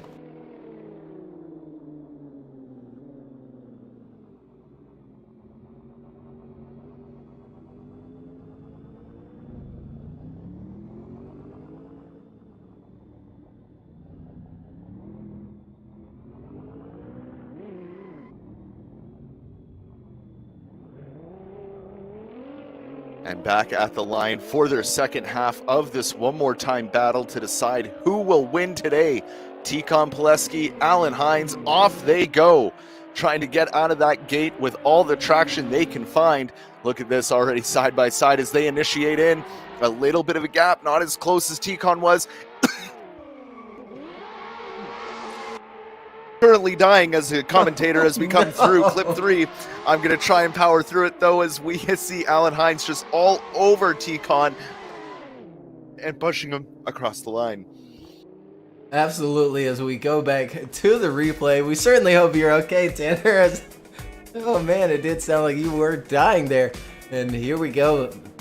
During the replay, Tikhon Pileski out front this time. Alan Hines chasing him down, and Tikhon gets out a little bit of a gap there, but then pours on a ton of angle along inside clip 1, and Alan does a fantastic job to hang on to it, give him room to transition anyway and come into outside zone 2, and there you see him pouring on the angle along that finish line. So once again, we will go to the judges to see if we do have a winner this time. Left for Alan Hines, right for Tikhon Pileski. Who is going to get that win for round 4 here at Londrina? Or could it be a one more time? It could be another one more time. I got too excited. My I was going to say, hopefully it won't kill you, you know? Whew. Not allowed to breathe. Too intense, that battle. You too. I was genuinely concerned. No, we were good. Just, you know, slowly but surely incapacitating myself. But that's okay. We are here at the finals with these two wonderful drivers in front of us, waiting to see who will take home the win. It's going to be close again. I'm genuinely not sure. Yeah, and if we get another one more time, I want to say that's a long time since we've had 2 back-to-back one more times. Especially in the finals as well. Yeah.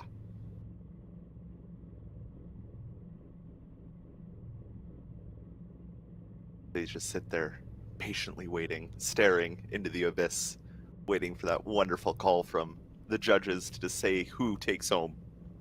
Oh, and there it is. Chris and Matt are going to go Alan Hines. Ed goes one more time, so Alan Hines is going to get the win for round 4, and we'll hear from those judges. Okay, split decision. Myself and Matt have gone with Alan taking the win. Ed went with another one more time. Ostensibly, the only thing for me that split that was that Tikhon coming into clip 2 has a moment where he increases his angle to what... it's not entirely unreasonable, don't get me wrong, not at all. But for me, it was harder to chase than what Alan did. Alan had like a pinpoint perfect line pretty much from the word go and made himself very easily chaseable. And Tikhon, full marks, absolutely kills that chase.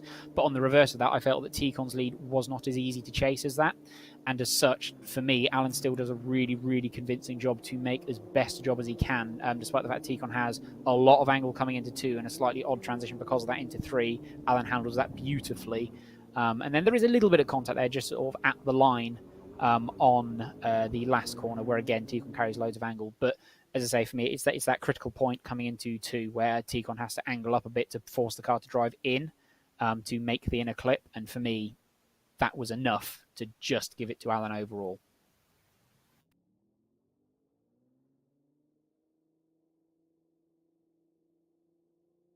And there we have it. The round 4 winner, Alan Hines in the Pro Drift Academy S15. Second place going to Tikhon Pileski, and third place to Victor Alves. Yeah, well deserved by these drivers all day. I just, putting it down all day. Oh, it's been an awesome day, super close. I mean, every round has just been insanely close, and it just keeps getting closer and closer. It certainly does, and we'll bring up that bracket one more time to show there. Victor Alves will get third position, Alan Hines will get the win, and then Tikhon Pileski will take home second place today. I'm sure Alan's loving that win from today, to coming off of a win from last week, and now this win, he's got to be feeling pretty high. Absolutely, I certainly would as well. And same with Victor Alves taking home that third place position once again there. He did it at Jersey, and then here he is again today.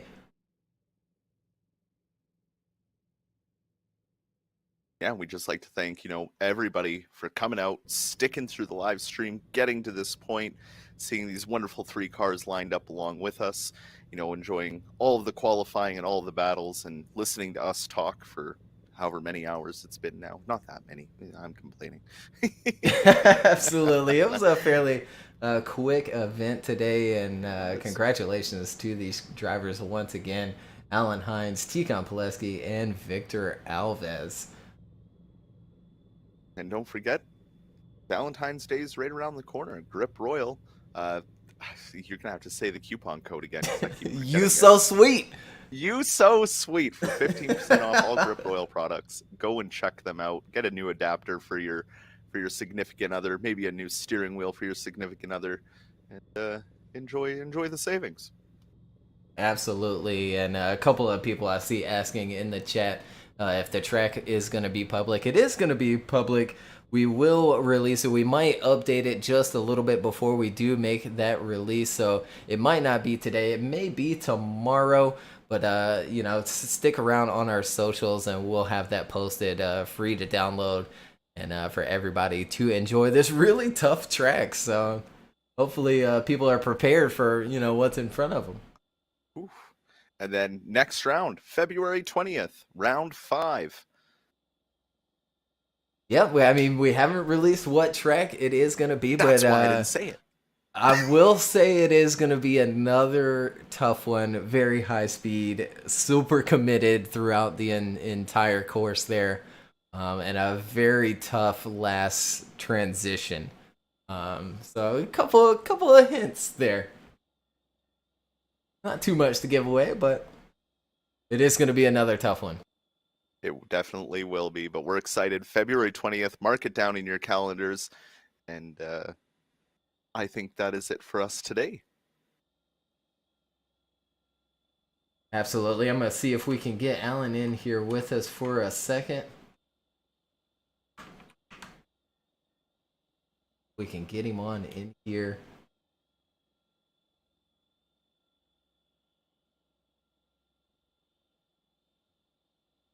Maybe we'll just rudely pull him in anyway. So if you... There we go. Alan! I'm actually not hungry. Maybe just chips. Whoa, what? Maybe What's that? he is not available. Yeah. Well, I mean, he's getting chips. Apparently, he is getting I chips. would want to eat my chips too right now. Absolutely, I fully agree. Well, we tried to get him in. We need t-shirts. Can you get me some chips? Absolutely. But again, thanks to everybody for tuning in today. Stick around for our socials, and we will post the track of. Yeah, apparently Alan likes chips. He's gonna get some chips. Well deserved for him to get some chips after taking home the win today.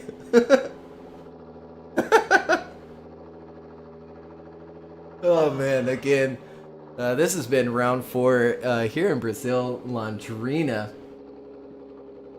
Check out griproyal.com. use You So Sweet as your promotion code to get a little bit of a discount here for Valentine's Day. They'll end that on February 15th. Again, thanks for everybody for tuning in.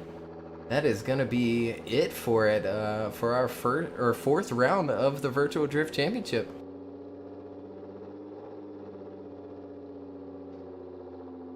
Again, my name is Craig. With me, as always, Tanner. And we'll see you in just a few weeks for round 5. Have a good night, everybody.